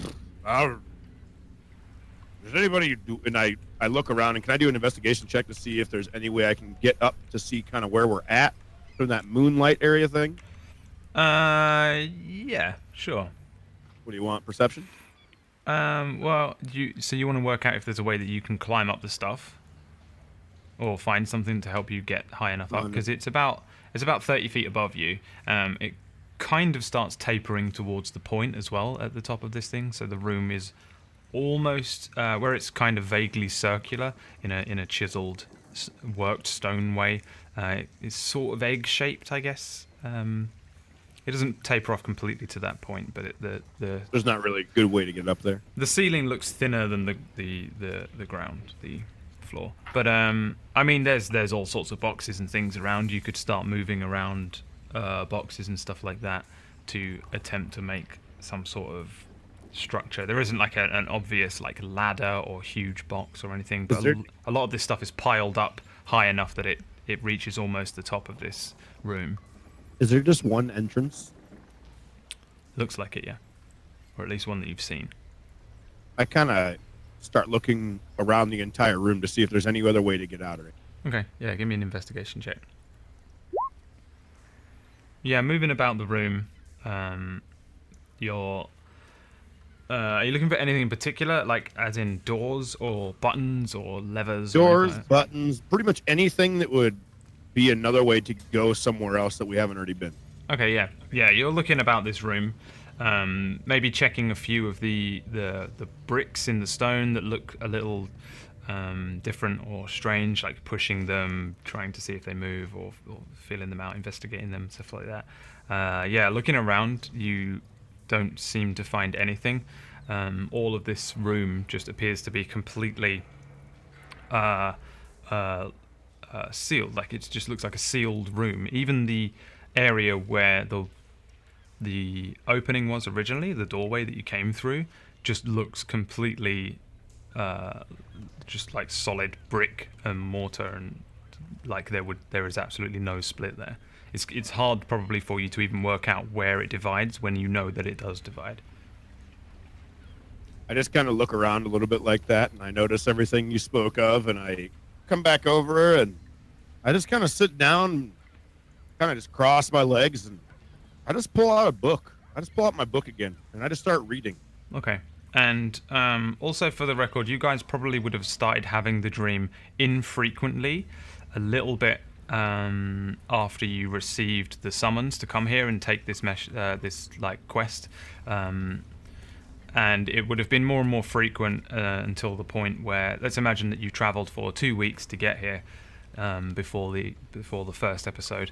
It might have been infrequent, like every couple of nights, until eventually, once you were basically in Luskan or on the outskirts of Luskan, it was every time you went to sleep.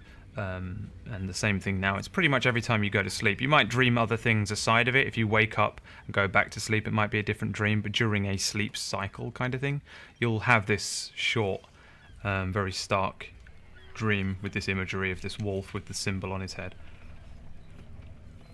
Just for your own reference. But yeah, Damien sits down after looking around, doesn't seem to find any way out, or even find whatever he was looking for. Nope. Well, listen, we still have this. What do we tell Peanut when we find him? Yeah, Damien. Well- I mean, I don't think the information. We're not gonna. I don't think it's gonna be. We're not gonna get any gold out of this.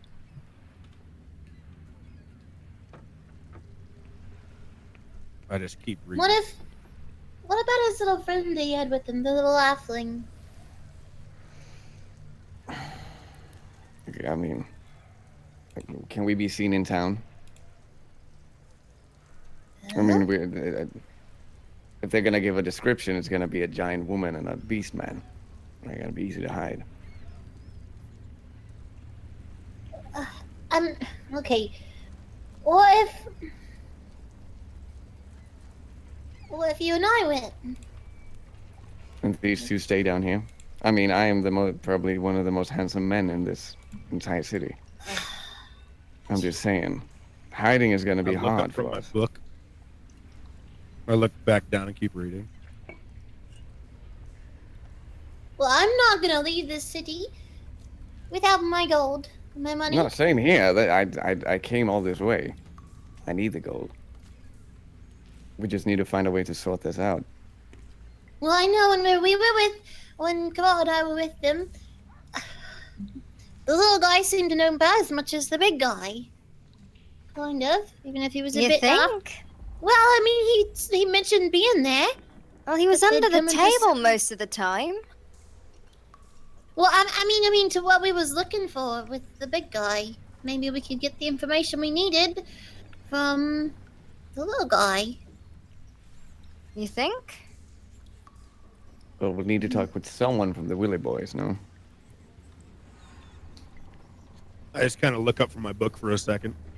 Gordon, do you think that any of them are going to recognize at least me? I mean, well, that was their leader. Is that correct? I believe so. Yes.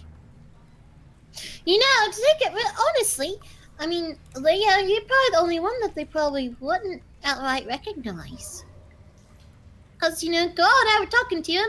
The big guy over there split the boss in half. But yeah, you know, you just maybe a change of clothes. Yeah, what were you doing? By the way, yeah, come and Leo. think about it, yeah. Me? Yeah. I was What were you guarding the up door to? before you pushed me away to hit the woman. No. And failed When horribly. The thought, when well, we were talking Yeah. to the half-orc Oh. before he risking our was lives. impaled. I was investigating. I Oh, look up from my really? book again, and I look up and I just kind of chuckle and raise my eyebrow. Investigating. Yes. Investigating. While you were Yes. flirting. And I kind of look over at him again. And, what about when you went upstairs? Why does this matter? We need Upstairs? to figure out a plan. oh, No. this is what we're figuring out right now. It's a No, it's not. You're talking about what I used to, what I did. What is this? We need to Well, think no, about what we- we're gonna do. Yeah, we need to know who might have seen you. And if you were just the best He's place to lying. go. Well, I was in the middle of the anyone could have seen me. Why don't you just tell them? Why are you embarrassed? Hey, you. As Listen, he's man. snapping and shushing me, I just This will not get us anywhere. Leo? What were you doing? Nothing. I was investigating. If you want to do contested checks, then Leo, you need to roll a deception. In what? or intimidate him. And deception. Okay. It's fantastic. You're not Anyhow. intimidated by Maynard's. Of course I'm not. Of course I'm not. God. Listen here. I presume we will need to find someone else from the Willy Boys, no? And have a talk with him alone. What about the Alright. drunk one? The drunk one that murdered a guy? The one that, well, the one that our halfling friend here was about to go home with, potentially earlier on in the night. Maybe we can get her to talk to him again. Well, she still That's what I knows was we killed. saying. Yeah. Well, I mean, did he? I don't He know if he fancied actually. you, did he not? I don't know if he actually saw me outside with you guys. I mean, I also think were that even if he arrested? did, do you think it would matter? If you come on to him, Hmm. dirty pirate man? I think it's too risky. He was really into her the last. Well, the leader is Guys, dead. I pick up a pillow and throw it at I pick up a pillow and I throw it at Dean. Let's. All right, look. I catch the pillow, I think.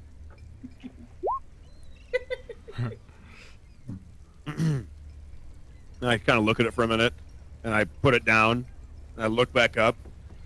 I think that you're worried, and I understand that, but do we first and foremost, if we're going to get any intel, we're going to have to get a hold of one of them, and right Mhm. now that could be the best way to go about it. Or, wait, I think I have an idea. And I look over at Leo, and I sit there for a minute, and I'm like, do you know you're a bard and semi a thief, I assume? Do you by any weird chance have any ways of disguising yourself as a woman? Mm. We we have to? Why not disguise a woman as a woman? Because we've Because been if you seen. said it's too risky and she might get caught, we need a new woman. Did I say that? Did I? Oh, You did now. I do not recall. So. While they're talking, can I go and start kind of rummaging through things just to kind of look for some sort of address? 100%. I look over at Cabal, Investigation. and I'm like, what about that dress? Hang on. I might find something else. The dress on Caval is pretty big. I think Caval's bigger than Leo in general, in stature and height. Maina, however, does find a fairly nice lilac-looking piece. Looks a little bit less noble woven than the one that Caval is wearing. Maybe originally it was slightly less of a finery and more of an upper class, but yet still fairly common-looking dress. But it's in a really good state. Like it looks sort of brand new. Doesn't look affected by the damp or torn up or in disarray. So yeah, you've got a nice lilac-looking average to fine dress. Leah, come here. Come stand up For me, and I kind of like huff the dress. It's like twice my height over towards him. Come here, Leo. No, is this really the idea we have? Yeah. Okay, just stand up. Just a second. Let's just see. I'll stand up, but I'll still keep arguing. This is a stupid idea. There's so many things we could do, but this. We could ask I Peanut think if you he don't knows like the someone idea else. Because you have to dress up. And Dress- don't you have a way of doing that without the dress? Don't you have anything in your bag or? I might Ready to have it, but disguise yourself? for this, I'm not gonna waste it on this. I think the dress would be good. Waste? It's a waste? Well, there's other things we can do. Like Like what? what? Don't think there is, Leo. Is the I You're just a kind of sit there for a performer. minute and I look over at give us- Caval and I I say, well, we all have the equipment. Maybe we can make that dress smaller. If that's what you're worried about. Oh, Oh, well, this, what? What do you mean what? What Well, we does- got this purple dress here that looks like it'll fit him. He apparently doesn't like the purple. This is a perfectly good dress. Look at it. Look at this fab. it's a fine dress, but not on a man. Well, you But won't you're look going to like be a woman. man. Yeah, you got the hair for it. Just pull your hair down. And I kind of reach up towards his hair. Just pull your hair down, ruffle it around a bit. We'll slap some lipstick on you, and you'll be good to go. Yeah, maybe a couple of rice bags for the tips. they'll all be drunk. They won't notice the difference. Okay, let's. Maybe you maybe give us a lady voice. Maybe you can sing them a tune, and enchant them with your lady ways. A lady voice. Oh my god. Apparently, you're so attractive. You don't think you I can be will- I attractive will of the need- opposite gender? I will need I don't think he can do it. 50 Maybe I think gold that's what it is. I don't pieces think that he can do it. 25 he can't gold. do it. 50 I gold Just pieces to pay each. you to get you your own Guys, gold. when we get our reward, I will need 50 pieces gold each. No, 25 gold, and I don't punch you in the gut again and make you faint.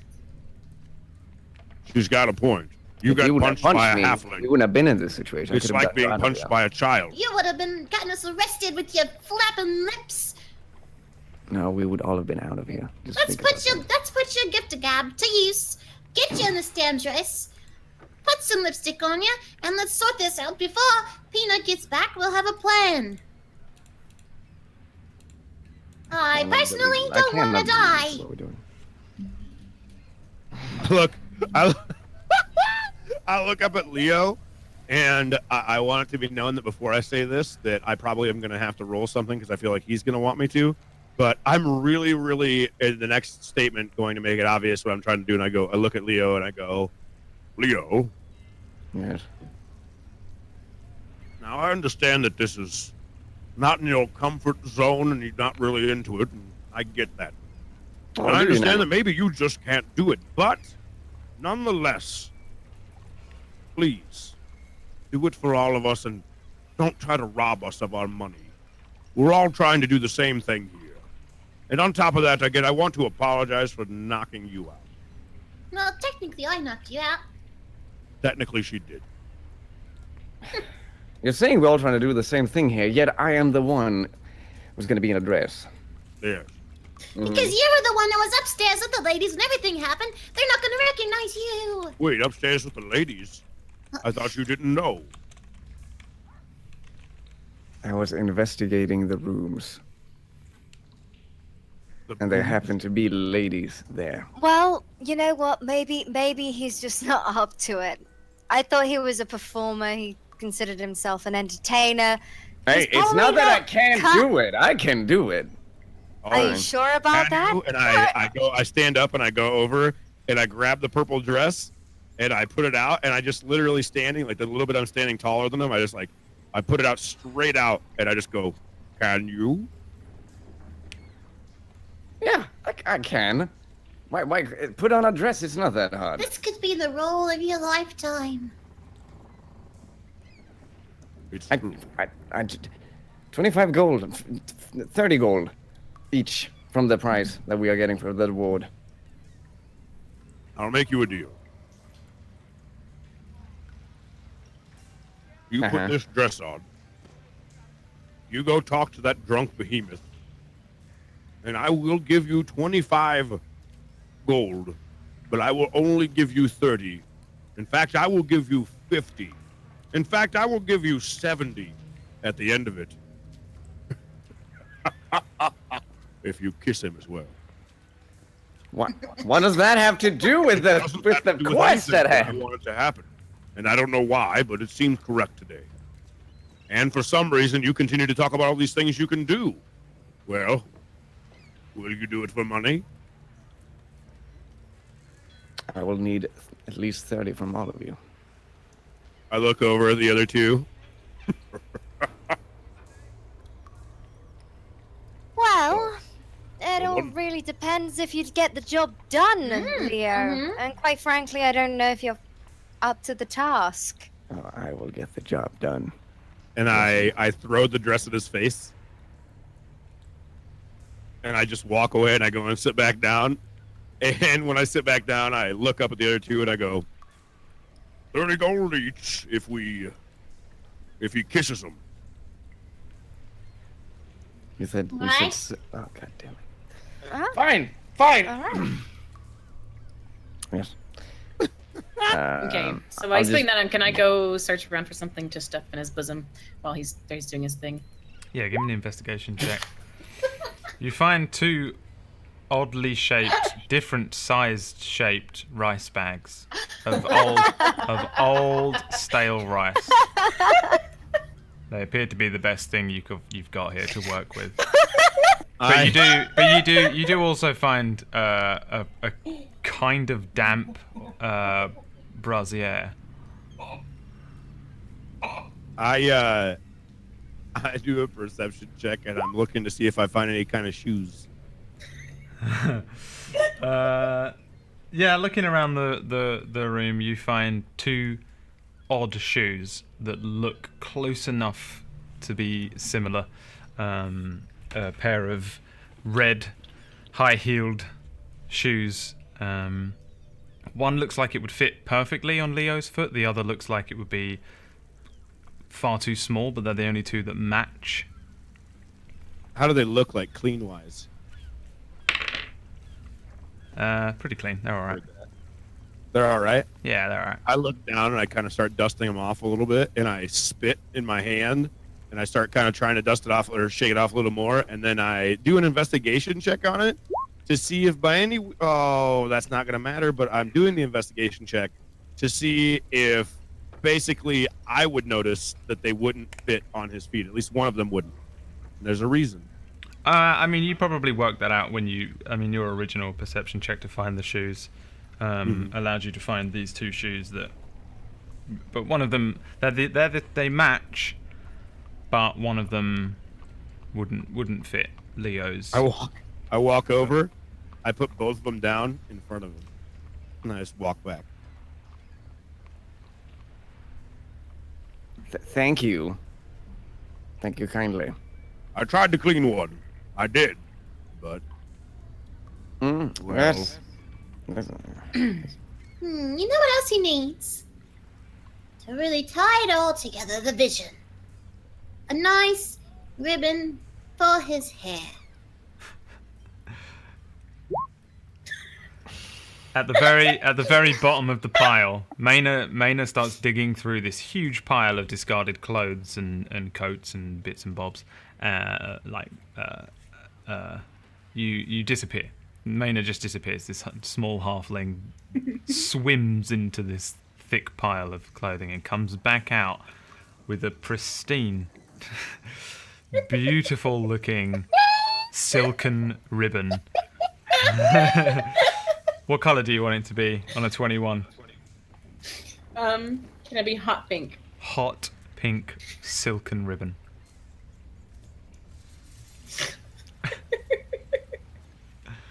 This small fist appears, clutching a perfect ribbon from the top of this mound of clothes and discarded fabric. Emerge. I've got it! I've got the one ribbon to rule them all! I look over at her as she says that. I'm like, what does that mean? You keep that. It'll look nicely on you. And I look and I go, no. And I go over and I just snatch it out of her hand and I go over to him and I just grab it and I just pat it on his head. And then I just kind of wait, and I just kind of adjust it a little bit. Then I pat his head again and I just walk away laughing. Okay, listen here. Listen, this started out as a plan. Now it just seemed like you were trying to spite me off here. No, he's trying to make it perfect. I would You never. gotta look perfect. You've gotta be believable. Now, do you guys see anything that you could put in, like, as for your lipstick or some rouge or something for your cheeks? I mean, I guess we could paint them a little bit, but you know. Well, I have need some something makeup for in the my eye. bag. Makeup. I have different powders. What you got makeup for? Let's see. Okay, I'll open up my disguise kit, and I have no idea what's really in it, but It's a massive kit and caboodle full of. Well, there is certainly like makeup things in there. It's your disguise kit came from a entertainers pack, so it's probably a little bit more like stage makeup and stuff like that. But yeah, I mean, generally you can use this to disguise yourself into a more feminine looking made up human male woman. yes, I have this. Basically, he does have a box of makeup. Male makeup, mind you. Okay. So yeah, Or man, male. whatever. All right, Man. sit down. Sit down right here. I'm gonna do your makeup, make you look real. Now, should we not wait? What if he doesn't come, and I'll die here looking like a You're like not gonna wench? die here. You're not gonna die here. Just look. We gotta have you ready so we can explain the plan to Peanut and be believable. So just sit down. And I kind of hit him in the knee a little, like slightly, like tap him. Down. I'll sit down, but I'll keep arguing. Like we should wait No, you just. until I'm it's not gonna do 8 in it. the morning. If you don't We're gonna stop talk to moving, them when they're drunk, if you- and then I will have to go around as a wench for about 10 hours. One If you don't stop moving, I'm not gonna do a very good job. one side of Leo's face is swollen. The eye is black after the 8 hours of sleep. I want you to remember that Maina, you have a broken nose. And Leo has a swollen head from being beaten to shit by everyone. So you're going to have to do a very good job. Can we wait until we get to the outside, somewhere else that is not a sewer, please? Well, we can't exactly leave the sewers. Yeah, we So still why the paint me issue. up we like? get you ready. We get you You're ready the only now. one that can get Yeah. away with this. No, I already said I'll do it for 30 gold pieces each. But why do it now? where it's like it's maybe like 10, Because he 11 can show hours up. until we're gonna do it. Because he can show up at any time, and I want as soon as he gets here, we'll explain the plan to Peanut. We'll get out of here. You'll go talk to the guy. You'll get the information. We'll be done with everything. We'll get paid, and I can go and rest my ass at some nice bar and have a drink and not worry about your stupid face again. But once again, they only come at nighttime. They told us that. They hang around there at night. So we'll still have to wait till nighttime. But you can still go and snoop around. I can do that as You're the only myself. one that can walk freely on the street. Yes, I'll do that myself, not as a wench. Then I'll Can come I back grab for his you. clothes? Do you not? Oh, have you not changed yet? Did he change? Not think so. I Not don't think yet. he's changed now. Bugger. He's just God sat there damn with it. a purple dress on his lap. Listen. You was at the pub when we were the tavern, okay? Mm. You helped us when we fought the man, yeah? Mm. Okay. You show Bravely, your face over mind you. there, but whatever. You show your face over there. You get yourself taken in, get your ass kicked again, and then you spill your guts about all of us because you got flapping gums. Then we all die. That was the whole reason you came down here with us. That's the whole reason we're in this stinking The shithole. reason I'm down here is because you beat me up. I don't have any again. recollection of that. I'm sure you don't. You're making And this Peanut very- enters the. You're waiting for Tater. There's a very, very, very Oh, Tater, low yeah, chance. that's right, yeah, very yeah. low chance that Peanut's going to show up. Like, oh, hey, guy. Yeah. Yeah. Yeah, no, I mean, you guys can essentially sit and argue back and forth where you've got Maynard running around Leo, trying to put makeup on him. Leo spurning any efforts. Do you give Leo the ribbon? Isn't it already on me? I think Damien Yeah. put it on me, didn't It's on you. Give me an investigation Yeah. check as Damien starts tying this thing on you. he? Okay. Yeah, you have this ribbon on you, and you have these things, and they start moving around you and things like that. Trying to put makeup on you, and you're spurning them. And a few hours actually pass. Like Tater does not come back. It gets to what probably feels like to you guys maybe 10, 11 a.m., something like that, before you hear a gum. And you can hear all these whirling sounds and things from inside of this small sort of space, this little hideout room, and then it falls silent for a moment, and then suddenly a bum bum bum bum bum bum bum bum as the opening reveals itself once again. On the other side of it, you see this little, mostly naked goblin in his little blue cape with this crown sort of askew on his head, and he hurries inwards quite quickly.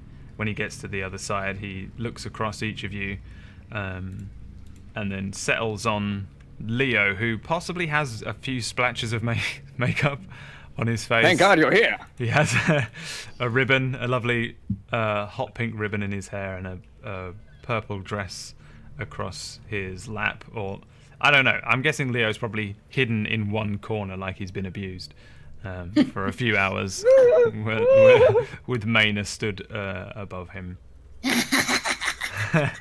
And Tater heads in and looks around the room a little bit. He kind of looks at some of the areas that you might have disturbed in the night, but doesn't really say anything, just kind of regards you with those large yellow eyes, and then says, I did not find your peanuts, but I did overhear some guards talking about a dragon attack at the tavern. Come again? A dragon apparently attacked the tavern, the Cutlass. A dragon? You mean a dragonborn? What is it? Well, there's a difference between a dragon and a dragonborn. What is it? A difference? It's when two things are not the same. Or what is a dragon and a dragonborn? Not born. Oh my. Damien, Yes.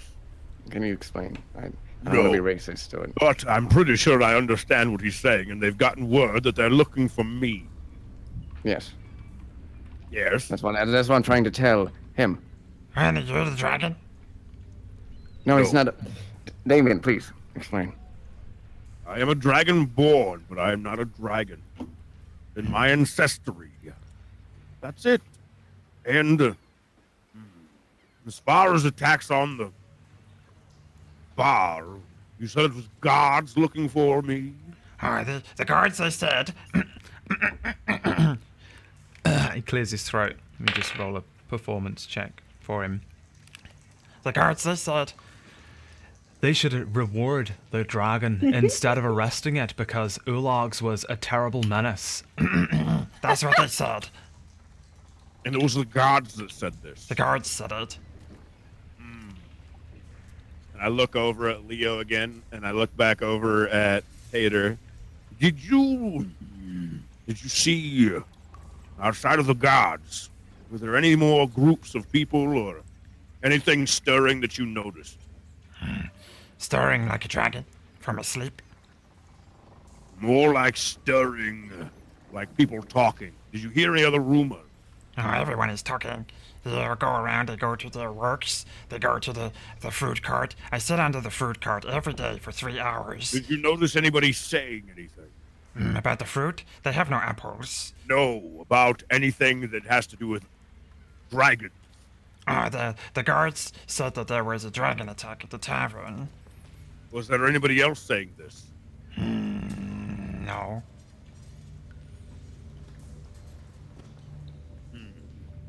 Wait, you're the that seems to be dragon? the hero of the Is he the town. dragon? No, he's the dragonborn. I see. You should be Why? careful of dragons. Dragons are scary. Very big. Yeah, there's no dragons here.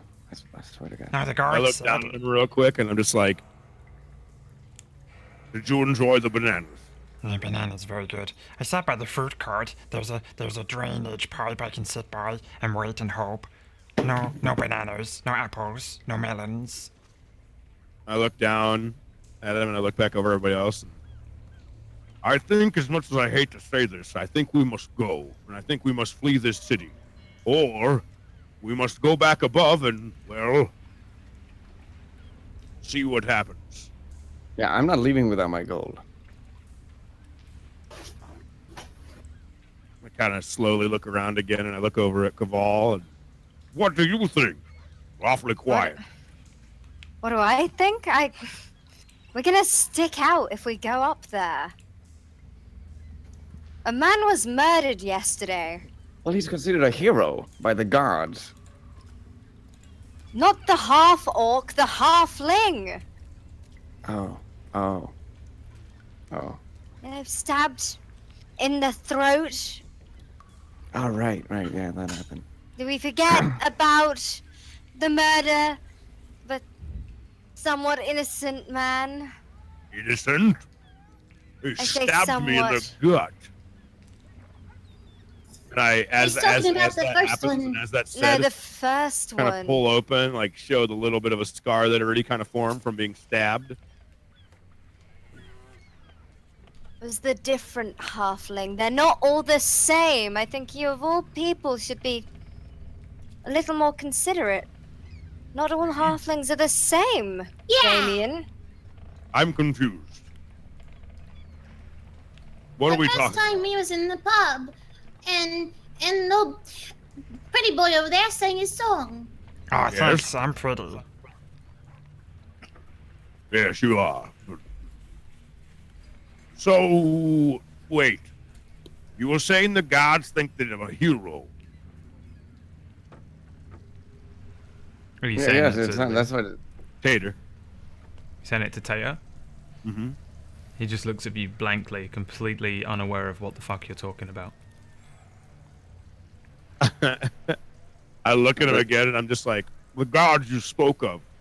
It said they were looking for a dragon, and that they should reward the dragon. Yes. What else did they say? They said... We should reward the dragon instead of arresting it because Ulog's was a terrible menace. That's all I heard them say. And then they moved on. All right. It seems like they still have orders to capture you, unfortunately. Is your name Ulogs? But no, Oleg. Sounds like they didn't like Ulogs. Which one of you is Yeah, no. Ulogs? No one's Oleg. Oleg's dead. Oh. Yes. Well then. Oh. Hang on. Yes. Okay. He's too dumb to work anything else out. All right. Well, I think we should find our way back to where we first saw Peanut. Check it another time before we leave the town. So we're climbing back out there in broad daylight. Well, I can- think no. I look at Leo. We's gonna dress you up. You's gonna go up the tunnel, and you's gonna see if Peanut is there in the alleyway. Right? And we's gonna stay below and wait for you while you stick your ass up there and see before we all go up there. Honestly, I don't know what's going to be weirder. A dragonborn stepping out of the sewers or a half beaten up mannish woman climbing out the sewers. She's just had a rough night. Look at the state of the women in this town. This is just a normal thing. I think you will be fine. I cannot travel about the city, for I am a goblin. The guards will kill Hey, me you for have sure. no saying in this. Oh. All right. I don't care about your opinion. Okay. Leo, For 30 gold, I will do as we agreed. we've already discussed this, so come on. It's time Oh, to just get you 30 ready. gold now. 30 gold each. Yeah, no, you Each. shouldn't. It's 10 gold each if you just wanted 30. 30 each. I will have 96. 1, 2, 3, 4, 5, 6, 7. 90 gold each. Oh, What? just 90 gold. 30 each. I've already agreed to this. Yeah. So that's what we're gonna do. Can we We stop don't- squabbling and start moving? Yes, fine. Fine. It's Let's all get on on with you, it. Liam. All right. I will allow them to touch me. All right. You can give me. I was gonna say you can give me a performance check with advantage to see how well you dress up, Leo, while Caval and Damien help. So you can take that 11 as generally how well he looks. He from 11 out of 10. from afar, maybe if you look slightly sideways and squint, he's a dead ringer for an attractive, maybe like low nobility girl. Quite when you're close up to him, there's a couple of things that seem a little off. He looks a little like a dude in an old dress. The ribbon really helps. The ribbon's really nice. The makeup is okay. Feels like you could have maybe done a little better there, but it's not too bad. And the shoes, while he stands up and wobbles about a little bit, they probably hurt one of your feet, Leo, a lot. But you can kind of give me just a dex check. Me? Yeah, this is how well you're able to walk in these things. Oh, God. No, you're pretty bad. So when he's wandering around in these shoes, not only is he not used to wearing like high heels, one of them is too small, and every time he sticks a foot down, it kind of that's really tight on my foot, and he's sort of wobbling about like he's not really ever worn high heels before, and doesn't look like he's going to get the hang of it anytime soon. But in general, he's passable. Under any hard scrutiny, he might not pass the test, depending on how drunk the person is. You've done an average job. But the bow, man, the bow. The bow Bow is should give very him at least like +2 charisma or something. well. What the bow does, for the record, Leo, is when you're wearing that ribbon, you have advantage on saving throws against poison because it's What? yeah, it's an amazing ribbon that legitimately is a magical item. Oh, wow. But Okay. You don't Let's hope actually. there's a lot of poison. You don't actually know that. Which is what your okay. investigation check was for when he was attaching it to you. So your character doesn't know that. But if for any reason some poison enters your system, you have advantage on the saving throw against it, which will be a con save. I'll send it to you and you can add it to your character sheet somewhere. There's like a treasure section. And that's actually legitimately an awesome ribbon. And now you have advantage against, or anyone who wears it has advantage against saving throws against poison. But in character, you don't actually know that. Yeah. Yet, if you later on scrutinize it or something, you'll probably work it out. Okay, so you can walk though, Leo. So you guys can get up and attempt to leave if you'd like. All right. Well, are we ready? As ready as I can be. Yes. All right. Everybody's leaving. You're just wandering out into the labyrinth of the sewers. Thanks for your help, thanks for your help, little goblin. Okay. Bye. Goodbye, Tater. Bye. I look at Tater, and I kind of bend down to him and like kneel down to him, and I actually put my hand on his back, and I just kind of look at him real quick, and I'm just like, "Thank you, thanks for being so kind to us, stranger." It's okay. All my friends are dead. That's sad. And if I ever find an apple, it's yours. What I wouldn't give for an apple. And I look through my bag a little bit, and I can't find anything. I still can't find anything, so I pull out one of my rations, taking it down to 5. God dang. And I give him one of my rations. Thank you. What is it? It's food. It's fruit? It's food. What is this? Nuts? And dry No. meat? Yes. Thank you. You're welcome. You wish to Don't trade? need to thank me. He turns around and looks through his things. He pulls out a little bell. Ding, ding, ding. Hands it to you. Here you go. Trade. I look at the bell. I ring it with like my big hands. Mm-hmm. Like I look at it, and I put it back down, and I kind of look at it again and ring it one more time, and I just go, "Thank you." And I stand up and I kind of pat him on the head, but as I'm patting on the head, he doesn't notice that I put the bell back behind him. Well, give me a sleight of hand check. You have to be at 16. Well, You put the bell down. So close. He looks up at you with like sad eyes and says, You don't like it? I can find another bell if you want. This is my best bell. It works. Look at it. no. he picks it up and Not rings that I it. don't want your bell. It's just that my gift was a gift, not a trade. You don't need to give me anything. He picks up the bell and offers it to you. This is a gift for you, my friend. I take it, and I look down at him again. I put my hand on his shoulder. And I will never forget you, Tater. Bye. Bye. And I walk away. I might forget you, but goodbye.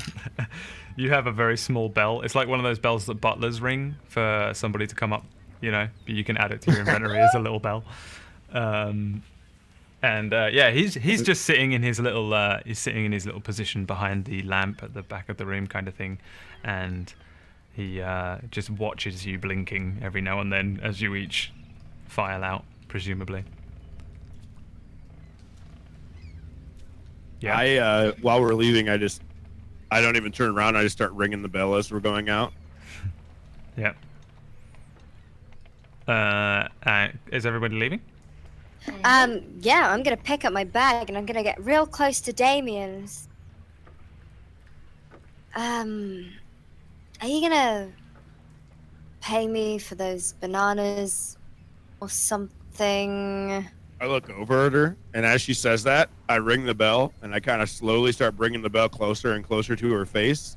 And as it gets really close to her face, I grab her hand with my other hand, and I kind of pull it towards, and I just ring the bell and put it in her hand, and I close her hand with the bell in her hand. And I just close her hand into it. But then I just continue to walk, and I just start whistling, walking away. All right.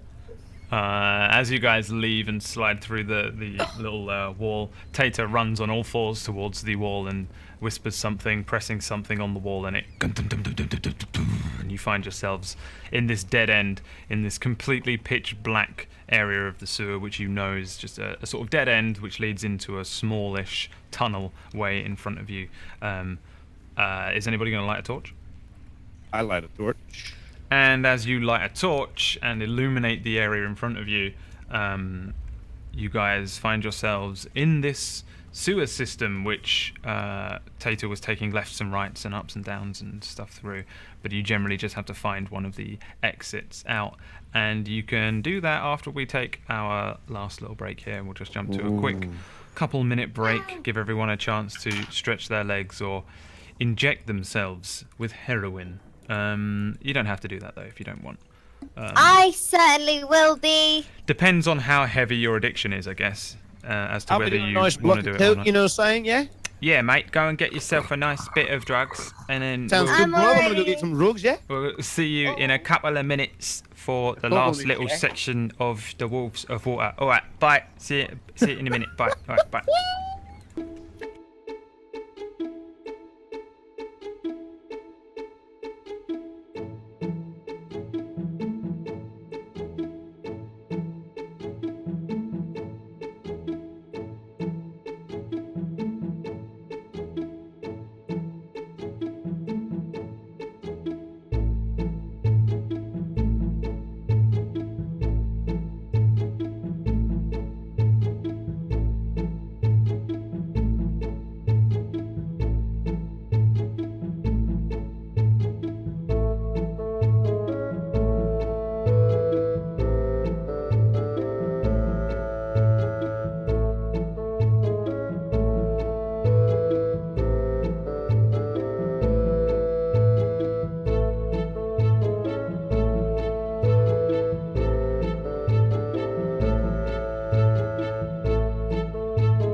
we have returned, everyone. It's so great. It's me and Pony Punch and no one else.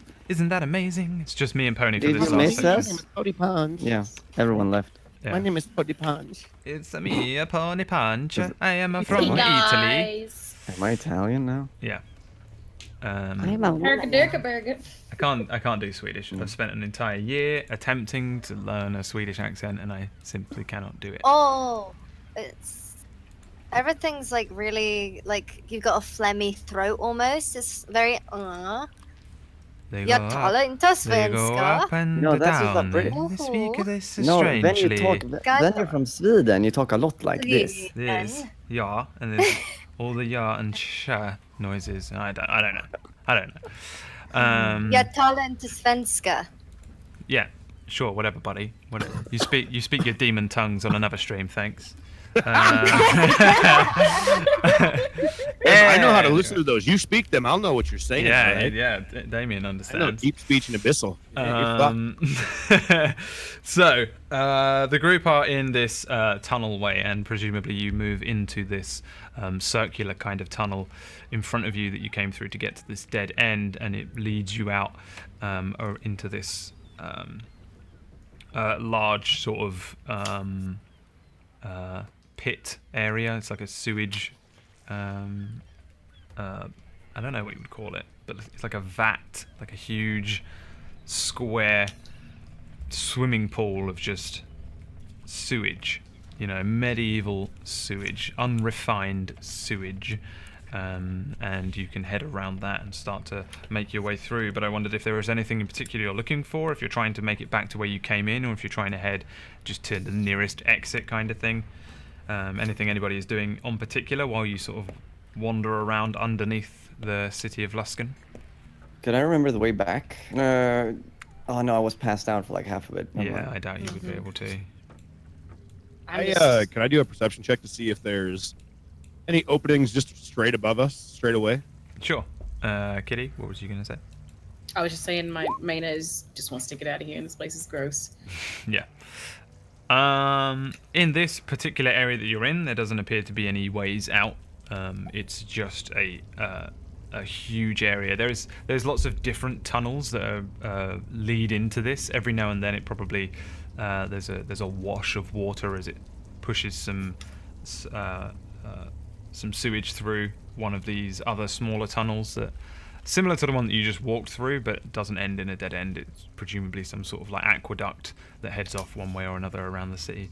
And a lot of it seems to be pushing into here, looking down into this huge, great square sewage pool. There are lots of different grates and things that lead outwards. Again, presumably to the sea.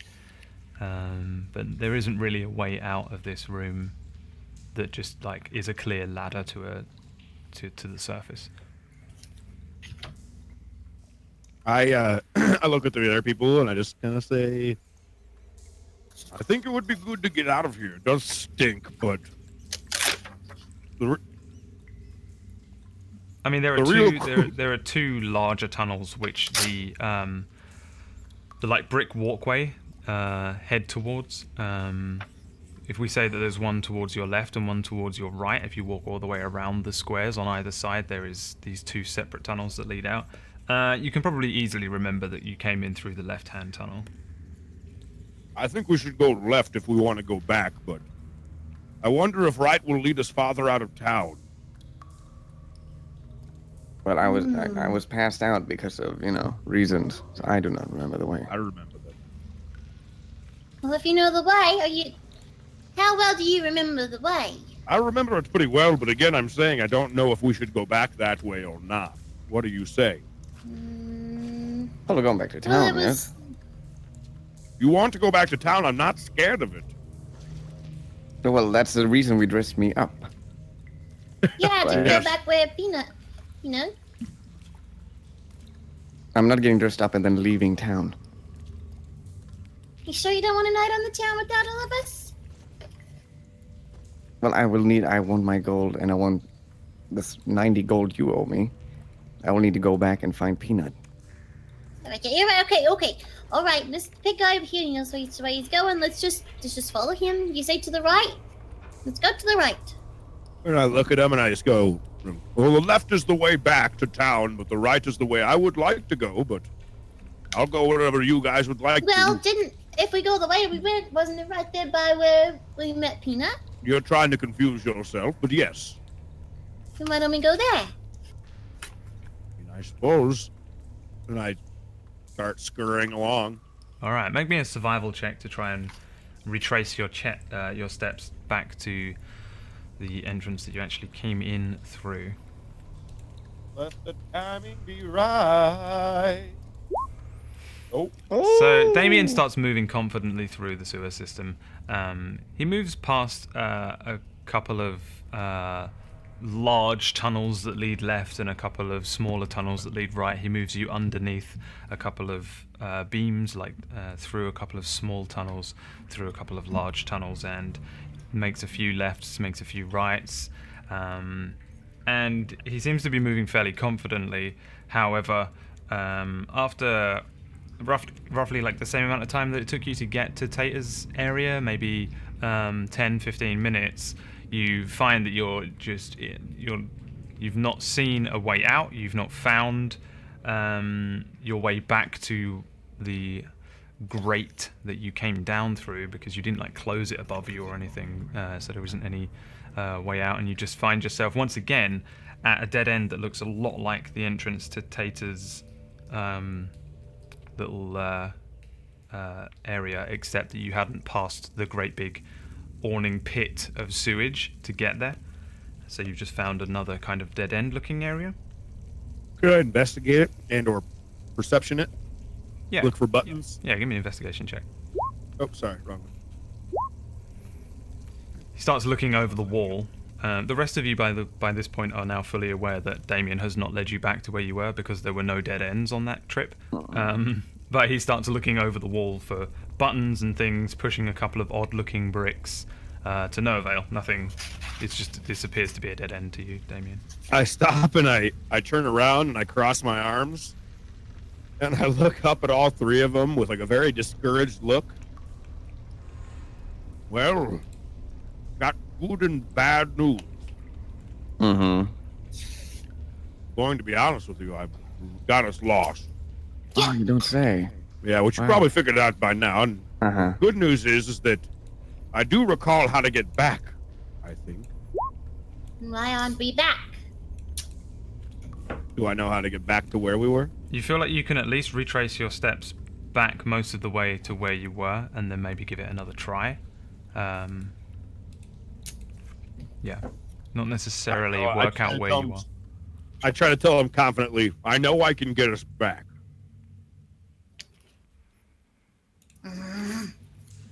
One more chance. One Then we more s- time. I mean, can I look around? I guess it's pitch black and there's no thing to tell really, which way we should go. Damien has the Whether- torch here. If you want to light your own torch and stuff like that, you can. I mean, his torch lights up enough of the area around you that you can, as long as you don't move too far away from him, you can confidently look around you and things. I mean, these dark tunnel ways and things look very similar. It's just brick tunnel ways. There's mostly sewage, that sort of sewage runoff aqueduct through the center of it, and then you're just moving left and right through these brick ways, sometimes through gates, sometimes under awnings, sometimes you'll dive off through a dry tunnel that brings you out to another walkway on the other side. But it's very much a labyrinth of lefts and rights, and it's all very dark, very dingy, and fairly quiet. Well, there is a steady stream, right? Yeah. Yeah. So, should we not follow the stream the opposite way? Upstream? That seems like the best idea. I suppose not bad. We could. Or we could go back and start over. It's up to you. I'm okay I would with like to either follow of the them. stream because that's the way to town. Well, I mean, lead the way then. And I go to hand him the torch. And Thanks. then, Leo, you're going to try and sort of follow the stream backwards from where you are. Yeah. So upstream, right? Yeah. Yeah, So you're opposite you're where in a the sort of thing's dead going. end, but if you turn, if you like 180 and head through the tunnel, you come back out to one of these just standard tunnels, brick walkways on either side, and then a running stream of sewage. Heading back through the sewage, I guess, would be heading right. So presumably you turn the party left and start heading in that direction. It is the direction that you came from as well.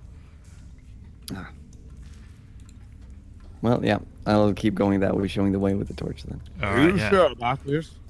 Give me Yes, a Hey, Mr. I got survival us check. lost.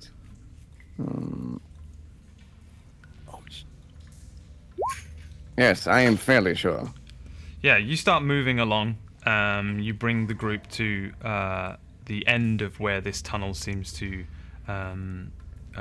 finish. There, it opens up basically. You start moving through, and it opens up into another one of those pools, a little smaller.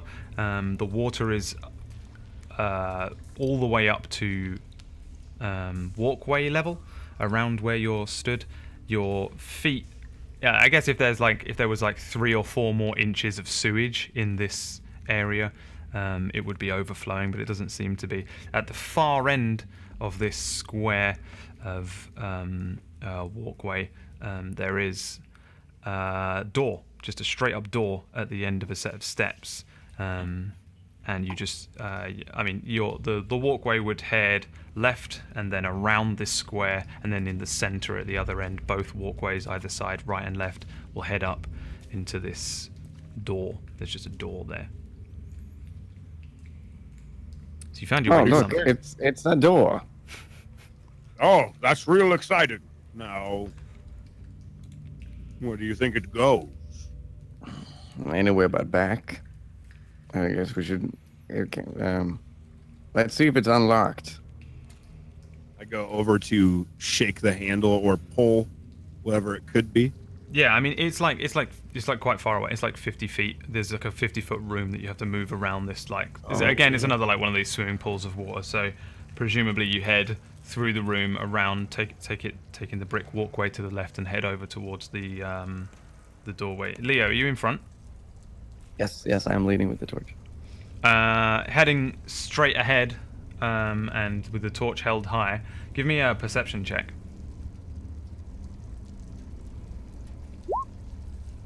And now give me a dexterity saving throw as you're moving along. A huge tentacled, a huge like puckering tentacle whips its way out of the water and grabs onto your foot. There's an extra unsteady. Have you still got the high heels on? Yeah. It just wraps around your leg, and then this immense strength grips onto your leg and starts to drag you in towards the water. Everybody grab his arm. Okay, yeah. Everybody, give me an initiative real quick, just so that I can have an idea of who's doing what and where. But you're all in a line, presumably behind him. It was Leo, Damien, and then who do you think would have been bringing up the rear guard? Probably me. Kaval at the back, so then Maina and then Kaval. The tentacle, again, it completely grips on to Leo. And then... so on your sheets there, you have to click initiative, which is in the center at the top of the core page. Oh, fuck yeah. Maina. Go. Help. Leo as well, you need to do it too. Oh, sorry. Where did you say it was? Right in there. the Very right in top. the center Got of it. the core page. Yeah. So in terms of order, it's Leo, and then Maina, then the tentacle, and then Kaval, and then Damien. So, as this thing, it's now essentially grappled you, which is a sort of status, which means that you can't necessarily move from that spot without doing a particular check. But you can do other things. So there's this red and purplish tentacle which has wrapped itself around the lower part of your leg, and pretty much from the knee down to the high heel.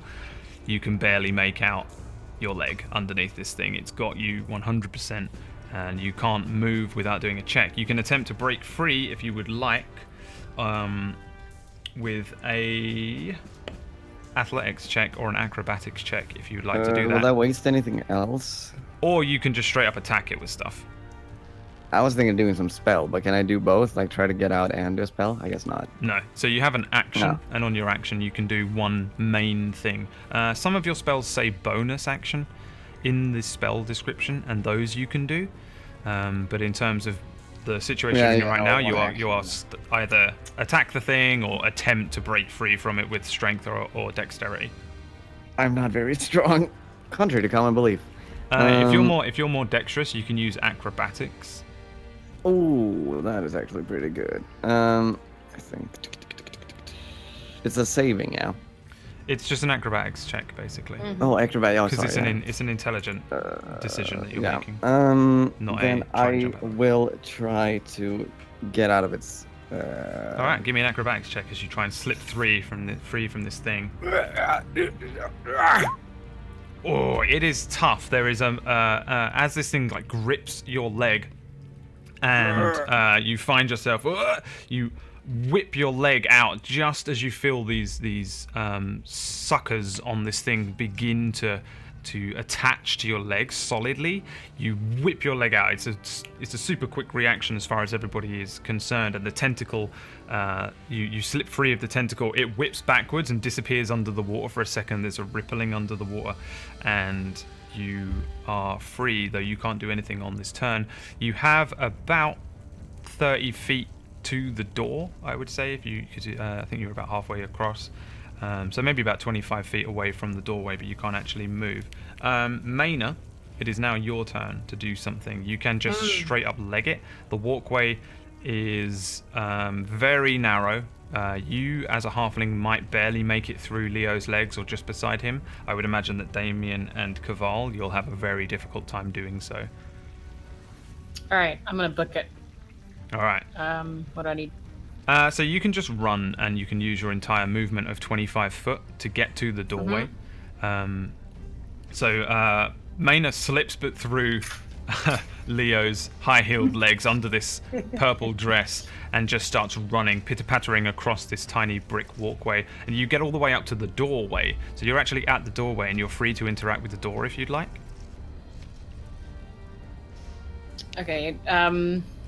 Can I like jiggle it to try and get it open? To try and open the door? Yeah. So you pull the handle. There's just like a standard ring handle that you would twist, I guess, instead of pull. So you twist at that, jiggle, jiggle, jiggle, and it's clearly locked. There's a lock underneath that a large key would fit, and the door at the moment is locked.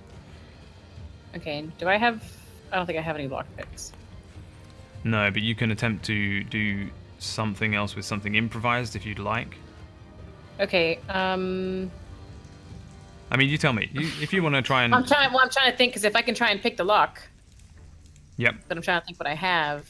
Let me have a look at your stuff here. I don't have anything small. The lock is pretty big. Like, it's big enough to probably fit one of your daggers in. So, do you have thieves' tools? Do you have that as an actual item? Yes, I do. Yeah, you have thieves' tools, so you actually have lockpicks and things, and you can use those to try and break through.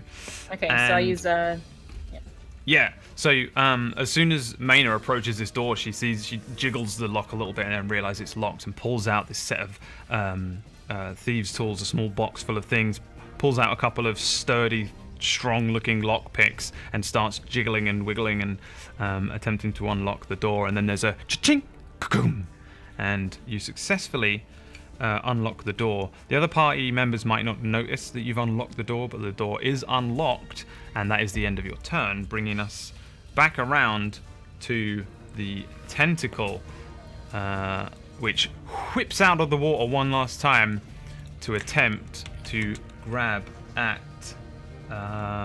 Mr. Leo Stringard. damn it! Wait, hang on. Why is this not doing this? Give me a thing. You're just jealous because I'm hot. What is your AC as? What is your Alright, AC what- number? what- Your armor class My on AC. the next to your initiative. 13. 13. So the tentacle whips out of the water one last time, and you just manage to dodge out of the way as the tentacle crashes into the wall behind you. It slithers down the wall, unable to find any living creature for its dinner, and it slips once again silently into the water. A few ripples spread across this thick, basically opaque sewage water, and that brings us to Kaval. And the door's open. The door is open, but Leo and Damien are basically in your way. If you imagine that the three of you are on a very thin walkway, like the walkway itself is maybe like a foot and a half in width, so moving past them will be quite difficult. You also have all of your armor and stuff in your bag. Yeah. So you're just in a dress right now. You don't actually have any armor on you. You just have a big bag full of stuff, another bag full of all the rest of your things, and a great sword on your back, and you're just stood in a dress. So your AC is lower than what it would normally be as well, but we can work that out if we need to. Well, bugger, there's nothing I can do. I'm just gonna shout ahead like, hurry the up! All right, Damien, your turn. Am I in front or in the back? You're in the middle. You're between the both of them. Oh, great. I am going to attempt to pick up Leo as quick as possible and just pick him up literally and run towards the door. Okay, give me an athletics check. Athletics, you say? Hmm. There it is. Yeah, I would say that you just about managed to pick up Leo and run towards this doorway. You get I'm gonna run as close as I can to it. Actually, you're kind of gonna probably. So you're running. Give me an acrobatics check as well. Son of a bitch. You're running along a small, slippery surface here, and there's a few Leo on this shoulder. You will feel a couple of times when Damien wobbles, almost as if the both of you are about to slip into this water, and you just about hold your steady, and you get to this doorway, and Maina closes her tin and looks up at you as you approach the doorway, and yeah, I don't suppose there's anything you can do, actually, is there? Because I'm forgetting that you just picked up a person. So, yeah, Maina and Leo and Damien, you are at the doorway with pretty much nothing that you can do. Leo, it is your turn right now, but you are on his shoulders. You can pop off and open the door. I was thinking about using, because Kaval is still back there. Kaval's about 30 feet behind you in a dress with loads of stuff on her, and there's a few ripples in the water nearby. Will my mage hand cantrip work to drag her? No, your mage hand's pretty damn weak. Yeah, I figured. Wait, what do I have on me? Nothing that'll help. This is. Oh,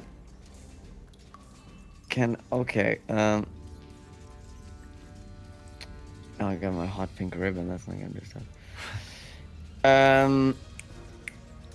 Can I throw one of my rations? Maybe as like a distract. I don't know what they eat.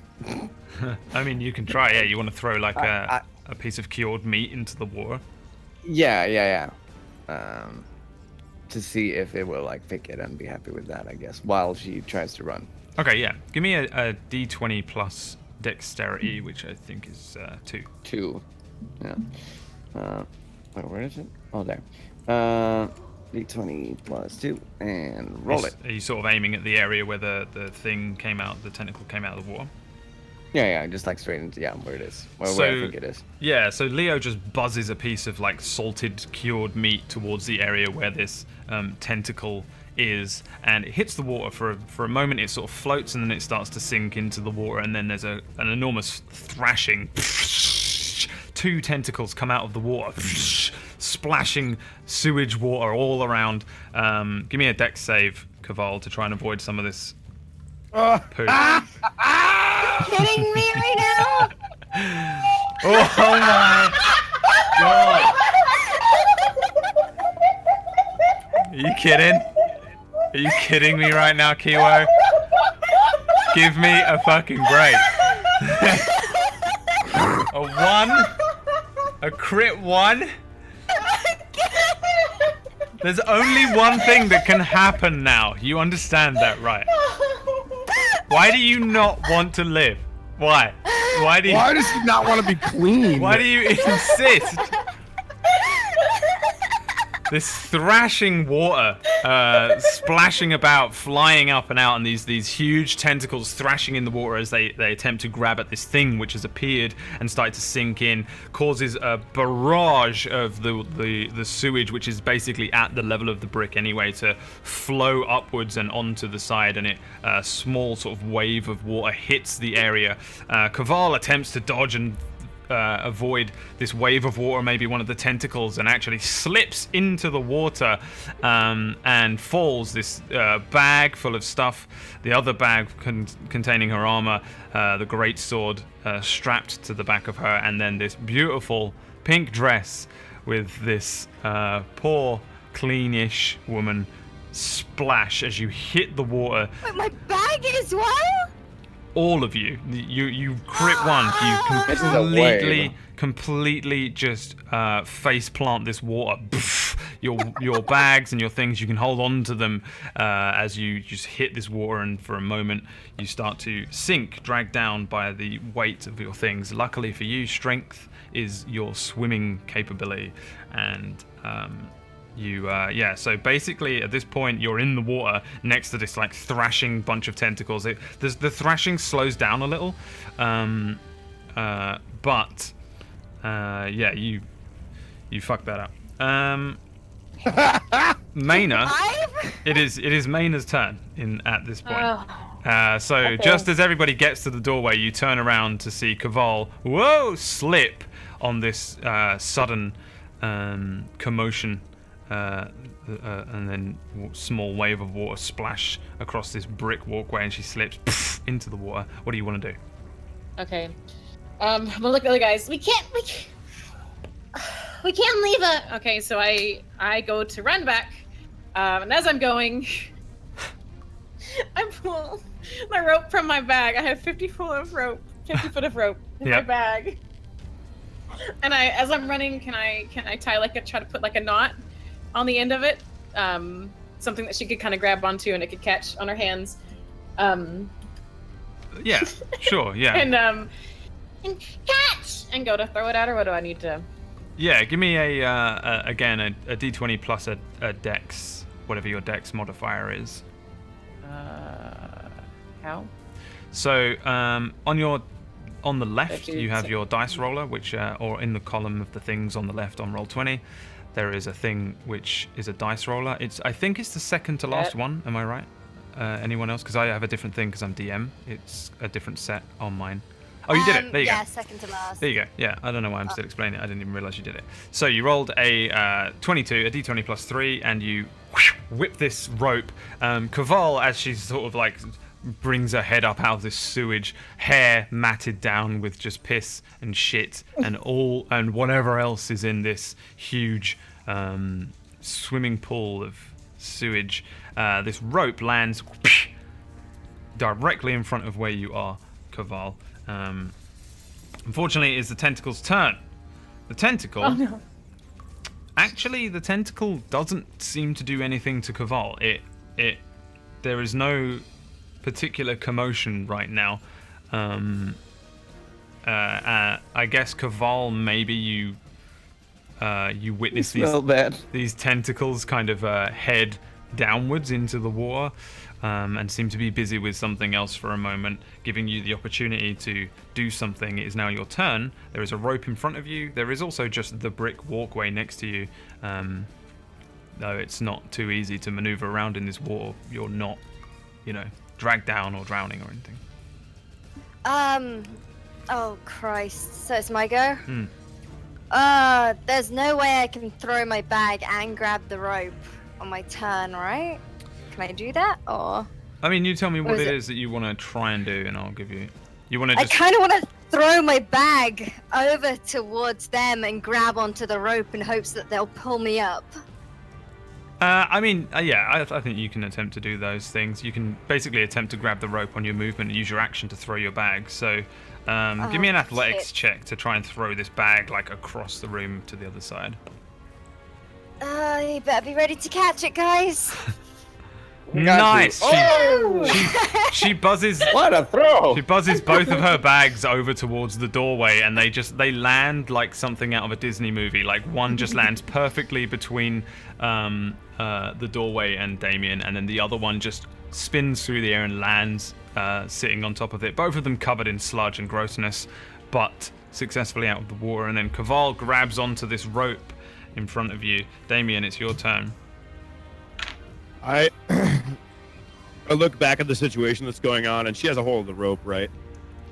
Yeah, she's got hold of the rope. I go over and I just grab the rope as well, and I just start pulling with everything that I've got. Yeah, give me an athletics check. You can have advantage because Maina's on it as well.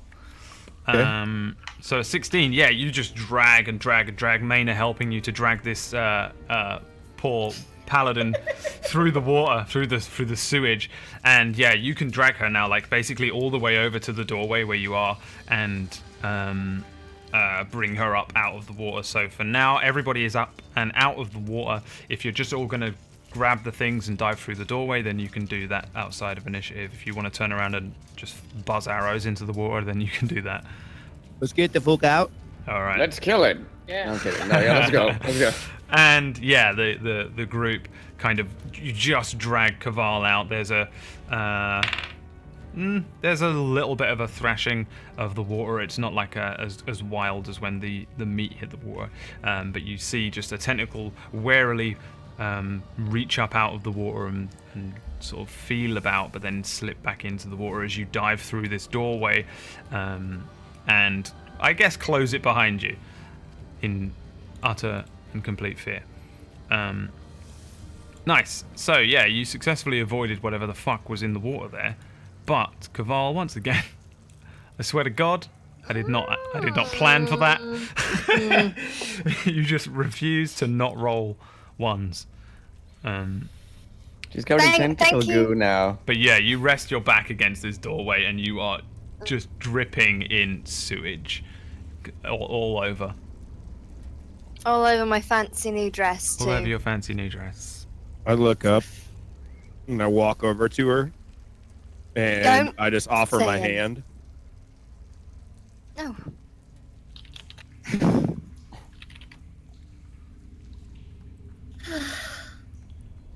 No.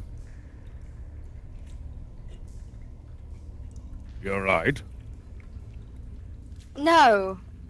I'm not alright, Damien. Well, I mean, I understand you're upset, but are you okay? This Not is physically the ill. second... Did you swallow any of it? Did she swallow any of it? Fucking hope not. She's a paladin, so it doesn't matter too much. She doesn't get diseased. Oh, okay. This is the second time in the Third. last 24 hours this has happened to me. I'm not Isn't this okay. third? Isn't this third time? There was halfling puke earlier. Yeah. Can I like plop down next to her and like put my head in my hands? You know, you could be dead. You should be a little bit thankful. We could have left you down there, Kaval. I look over. I threw my meat for you. I look over I'm at the not ball and I'm good just like, with It's not the funnest thing in the world, I understand, but they're all right. You could be dead. And on top of that, you still look great. I just look over her, just pull some matted, shitty hair out of my face. Really? You think I still look okay? Here. I mean, let's go. Okay, so you're in just hallway now. It just looks like a standard hallway. The stone on the sides is now sort of finished stone as opposed to the brick of the sewer. And it's a straight hallway that leads to another door. This door has a very small window in it with some what looks like natural daylight shining through a small tiny square window at the far end. As you start moving down this hallway towards the end of the hall, you actually hear the sounds of the town ahead of you, and you approach the doorway. I guess, how do you deal with this door in front of you? Whoever's in the lead. Who went out first? Wasn't it Mena? Can I push forward and just say fuck these people? I'm in a bad mood. Can I just punch the door? You're definitely big enough, and you're definitely strong I just enough to wanna attempt to punch the door. Yeah. Hold on. Were you not? Didn't you say you can't go up to the surface because you wanted? Did we not discuss this? Isn't this just a door and not a sewer grate? Well, I figured that like the town would be because we heard noises, yeah. So we would think that it's behind the door. Well, we're underground, aren't we? Yeah. It seems odd. Let's. So can I just punch the door? Is that a strength? When I do? I figured you could. Yeah. Basically, just make a strength check or an athletics check.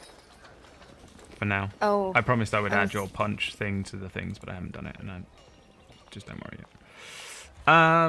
Yeah, I mean, you actually head over to this door, and for the first time ever, Caval Ray just bang hits this door. It just flies open as if it didn't even have a handle. It was just a kind of unhinged door almost, and it just boom, bangs open, and you find yourselves looking out on or into a small room. At the far end of this small room, there is a large set of stairs that just head up and into the town.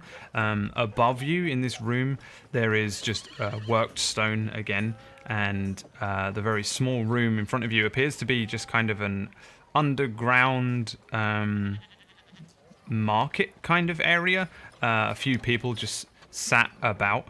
On the far end where the stairs are, there are huge great columns that run all the way backwards and along this area. It appears to be, I guess the way it would look is that you are underneath a building and looking out to an open plateau with some steps that lead just upwards to street level, and you find yourselves in front of this market area. However, as the door slams open, there is a guard who turns to you. He's got the Rethnor badge on his chest, the colours of the Rethnor people, the same as Peanut, and he's just spear in one hand, kind of basic-looking guardsman's helmet. He turns around with a frightful jump and sees this shit-covered, huge woman in a dress.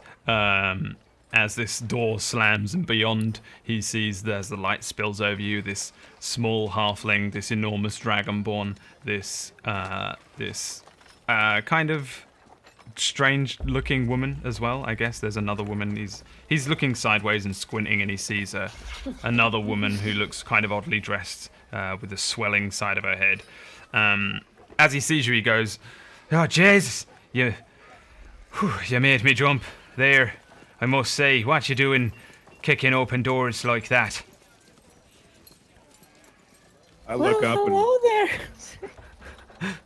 Oh, boy. Give me a performance check. I mean, he's addressing Caval. Oh. I'm just gonna scowl at him. Can I just push? Are there any like ladders or anything? No, in the you're room? basically just below street level at the moment. It looks like the town of Luskan is just ahead of you. Give me like a quick perception check or something to try and work out where you are. It seems like you're at like maybe one of the ends of town where the sewer would run upwards.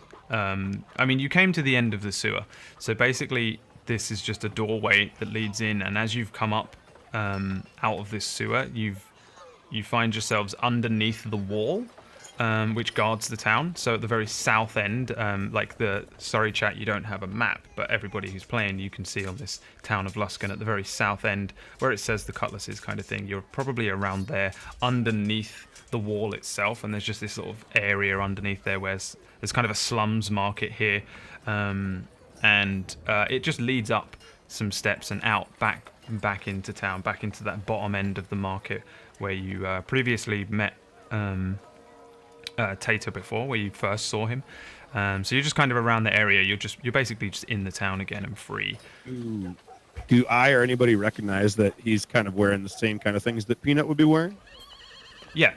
I think generally by now you probably noticed that the different sections of Luskan are run. Well, they're not different sections, but parts of the people in Luskan who are parts of the ships are wearing their own stark, specific colours, and the guard duty mostly falls to the ship Rethnor, which is the same crew that Peanut belongs to, and they all wear these same colours. It's maroon and blue, I think. Let me just check.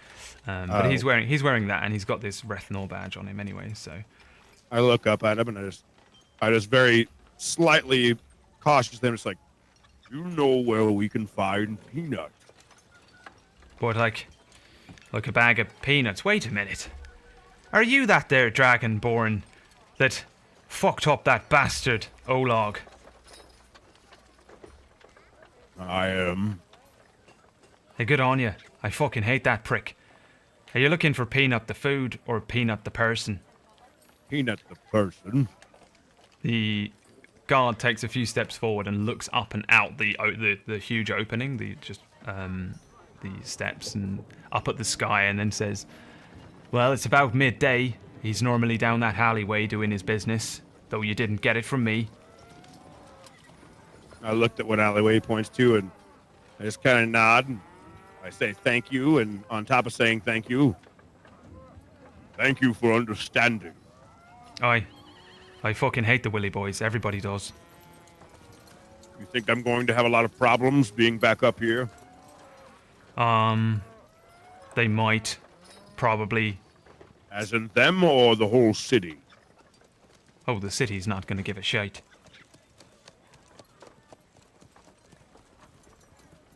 And I look at the alleyway again, and I look back at the rest of them, and I just kind of start walking towards the alley. You basically cleaned up some sewage, and then he looks at Kaval and says, "And you should look into cleaning up some sewage from yourself, milady. You got a little dirty, I think." Thanks. You're quite welcome. I'm gonna scowl at him and follow Damien. He nods his head. Bastard. He nods his head to Maina as she walks past, and then has a quick look at at Leo, or whatever Leo's going by at the moment. And as you approach, he goes, "Oh, Jesus Christ. Feckin' heck. I thought... I guess each to their own. Well, you have a good day there, sir, madam, sir. You have a wonderful time in Luskan. People, honestly, the amount of people that come out of the sewers dressed like women it's a bit much. It's a bit much." And he heads over and closes the door and watches as each of you heads out into the town. I have Specifically never... towards the alley. All right, so the sun is high in the sky. I'm not going to tell you what that means, because we get enough Overwatch references in Kiwo's life. And Thank you. The group of you, I guess, since it's around midday, you guys start heading towards that alleyway, Rat Alley, which is where you first met Peanut, and he gave you the mission to look into and find out what's going on with the this strange sort of potential assassination attempt on Captain Hartushan Rethnor, and each of you heads off, looking the way each of you looks into the town. It's just a straight walk along the bottom end of the marketplace, the same kind of walk that you did previously when you left and headed along that market way and found all the other people, and there was the old woman with the dolls and things like that. And I guess as a group we see them all moving along, and I think that's a good place to end today's session as you as a gang start heading once again back to see Peanut to sort of hand in your quest and see how he reacts. I love it.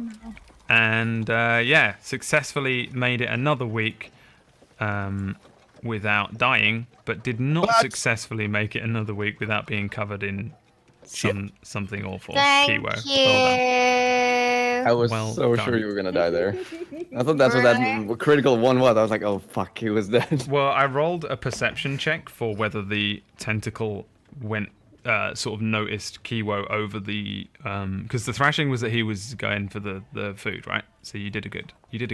And then I rolled a perception check for him to see whether he was bothered by Kaval falling in, and he rolled a 1. So so you got like Oh my god. you got kind of lucky. So basically, it was just like, even though this huge disturbance of the water above it happened, it was more interested in the ration that you had thrown in at that point.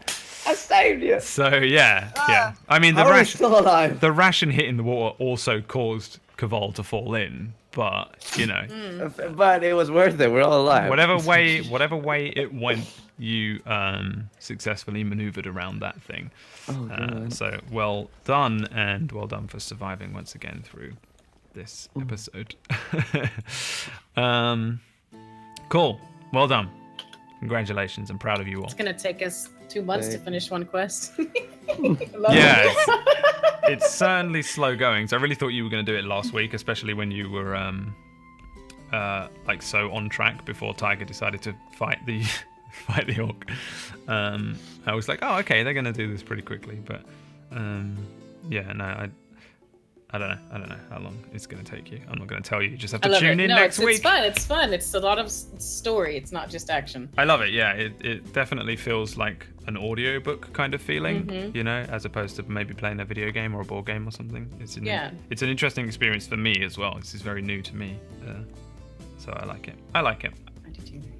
I enjoy playing and I covering enjoy it as well. and covering Kiwo in bodily fluid. That sounds weird. So I guess. And Maine tried to save her, and she wasn't even thankful. You must. I must say that Maina, your rope is now smelly. You know, like there's one end of it which is very gross. So you should bear that in mind. Yeah. So tune in next week, and we'll carry on. We'll see what happens when you head into Rat Alley to try and find Peanut and sort of tell him how your investigation went into what was happening. And until then, I guess we'll do a couple of shout outs. We'll start, I think. Why don't we start with Kiwo, since you've had the best day ever? Hello, my name is Kiwo. I play a variety of video games, and I get covered in shit a lot.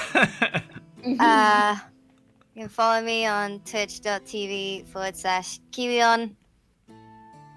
I didn't voice act Tracer. Thank you for your time. All right. So yeah, everybody go and follow Kaval, also known as Kiwion, and another person you should follow is Mr. Tigray Rater. Well, hello. My name's Tiger Writer. I hate I you. stream typically right around Saturdays through Wednesdays, right around 7 p.m. Central Time. In fact, I'm going to be streaming soon and most likely making fun of myself some more. Thank you for watching the D&D show. Was that Tracer? I think that was Tracer, yeah. So make sure you follow Tiger, and I think you're doing what are you doing, Dix now? It's called Dix. Yeah, I'm going to do Dix tonight. We'll just leave it at that. In like what, I'm half going an to do hour? Dix tonight. Half an hour, is it? Or so? Yeah. In half an hour, go and watch Tiger Writer doing Dix. And if you enjoyed the sultry sounds of the bard Leo Stringard, then why not give Mr. Pony_Punch a follow? Why not? Hello, I'm Pony Punch. I stream games 5 days a week, and then I do music on Wednesdays. Just before this, actually. Yes. It's good shit. Yeah, I do that. All right, yeah. Go and give Mr. Pony Punch a nice little follow, or just go there and punch him. You know. Or follow. Or even better, everyone go there and subscribe so that he can buy a nice. Oh right, you can do that. So you can buy another Echo machine or a new guitar or whatever you need to do music streams. I'm so untalented that I have no idea. And last but absolutely not least, then you can also check out Awkward Kitty Inc., which again I didn't fix the overlay and I apologize, but that's okay. It's mostly Kiwo's fault. Partially. Wait, what the hell is? Why is it my fault? What did I do? Because you gave me your background that I wanted to add in. You'll see it next week. You'll see why. Very late. But it's also someone else's, a Swedish person's fault, which we will leave in everybody's minds to believe to be Pony Punch. For Fuck those Swedes. Seriously, fuck them. So I didn't have time to fix my overlay, and I apologize, Kitty. But it's Awkward Kitty Inc. Everyone. That's fine. So hi, hello. I'm Awkward Kitty, AK, or Kitty, whatever you want to call me. I stream 7 days a week, starting at 9 a.m. Central Standard Time. I'm an early bird. We do lots of roleplay, survival games. Well, I can do lots of different voices and stuff, so you can go follow me over there if you want to. And we have a good time. You know, Brad comes and harasses me from time to time. That's basically what I do to everyone. Talks shit to me, so you know. That's just what I do. I just show up in people's chats and troll. Yeah. And we started every Wednesday now. I do creative streams, so that's back to that now. Sweet. Yeah, go and give Awkward Kitty Inc. a follow. To enjoy the wonderful creativity that is Kitty. And I guess that's it, apart from me. If you want to follow me to catch next week's episode, then you can do so. There is also various other streams and things that happen on here or that I host that I'm involved in. Or you can follow me on Twitter to try and keep an eye on what's going on, because I'm not always on this channel, but there is plenty of other things. Mr. John Sandman, I DM a game for him tomorrow on Thursdays called Fractured Worlds, which is a bit more of a visual stream. It also stars Mr. Tiger Writer as Poo Poo Cakes, another chaotic nightmare, who's even more chaotic now because he's got amnesia. I love him. I love both of your characters, don't worry. But you are chaotic. You're a chaotic player. Do you disagree? I think you're a chaotic player. I feel like it all depends, because I feel like this character is a little more chaotic than Poo Poo Cake. Poo Poo Cake's not that chaotic, is he? No, he's chaotic at the moment because he's confused with amnesia. Oh yeah, he's shit right now. So yeah, that's tomorrow. They're in an interesting position at the moment with a great shadow beast thing in front of them at the top of the stream. So yeah, I guess mainly just show up here. You can catch all of the VODs and things on the channel or on the YouTube channel /Bradware if you want to watch them. But other than that, we will all see you next Wednesday at 9 p.m. For the conclusion-ish of this quest. I guess, maybe. Depends how that goes, but probably the conclusion of this quest. Thanks for watching, and thanks for playing, you guys. You're awesome, as usual. We'll see you next week. Bye! Bye! Bye.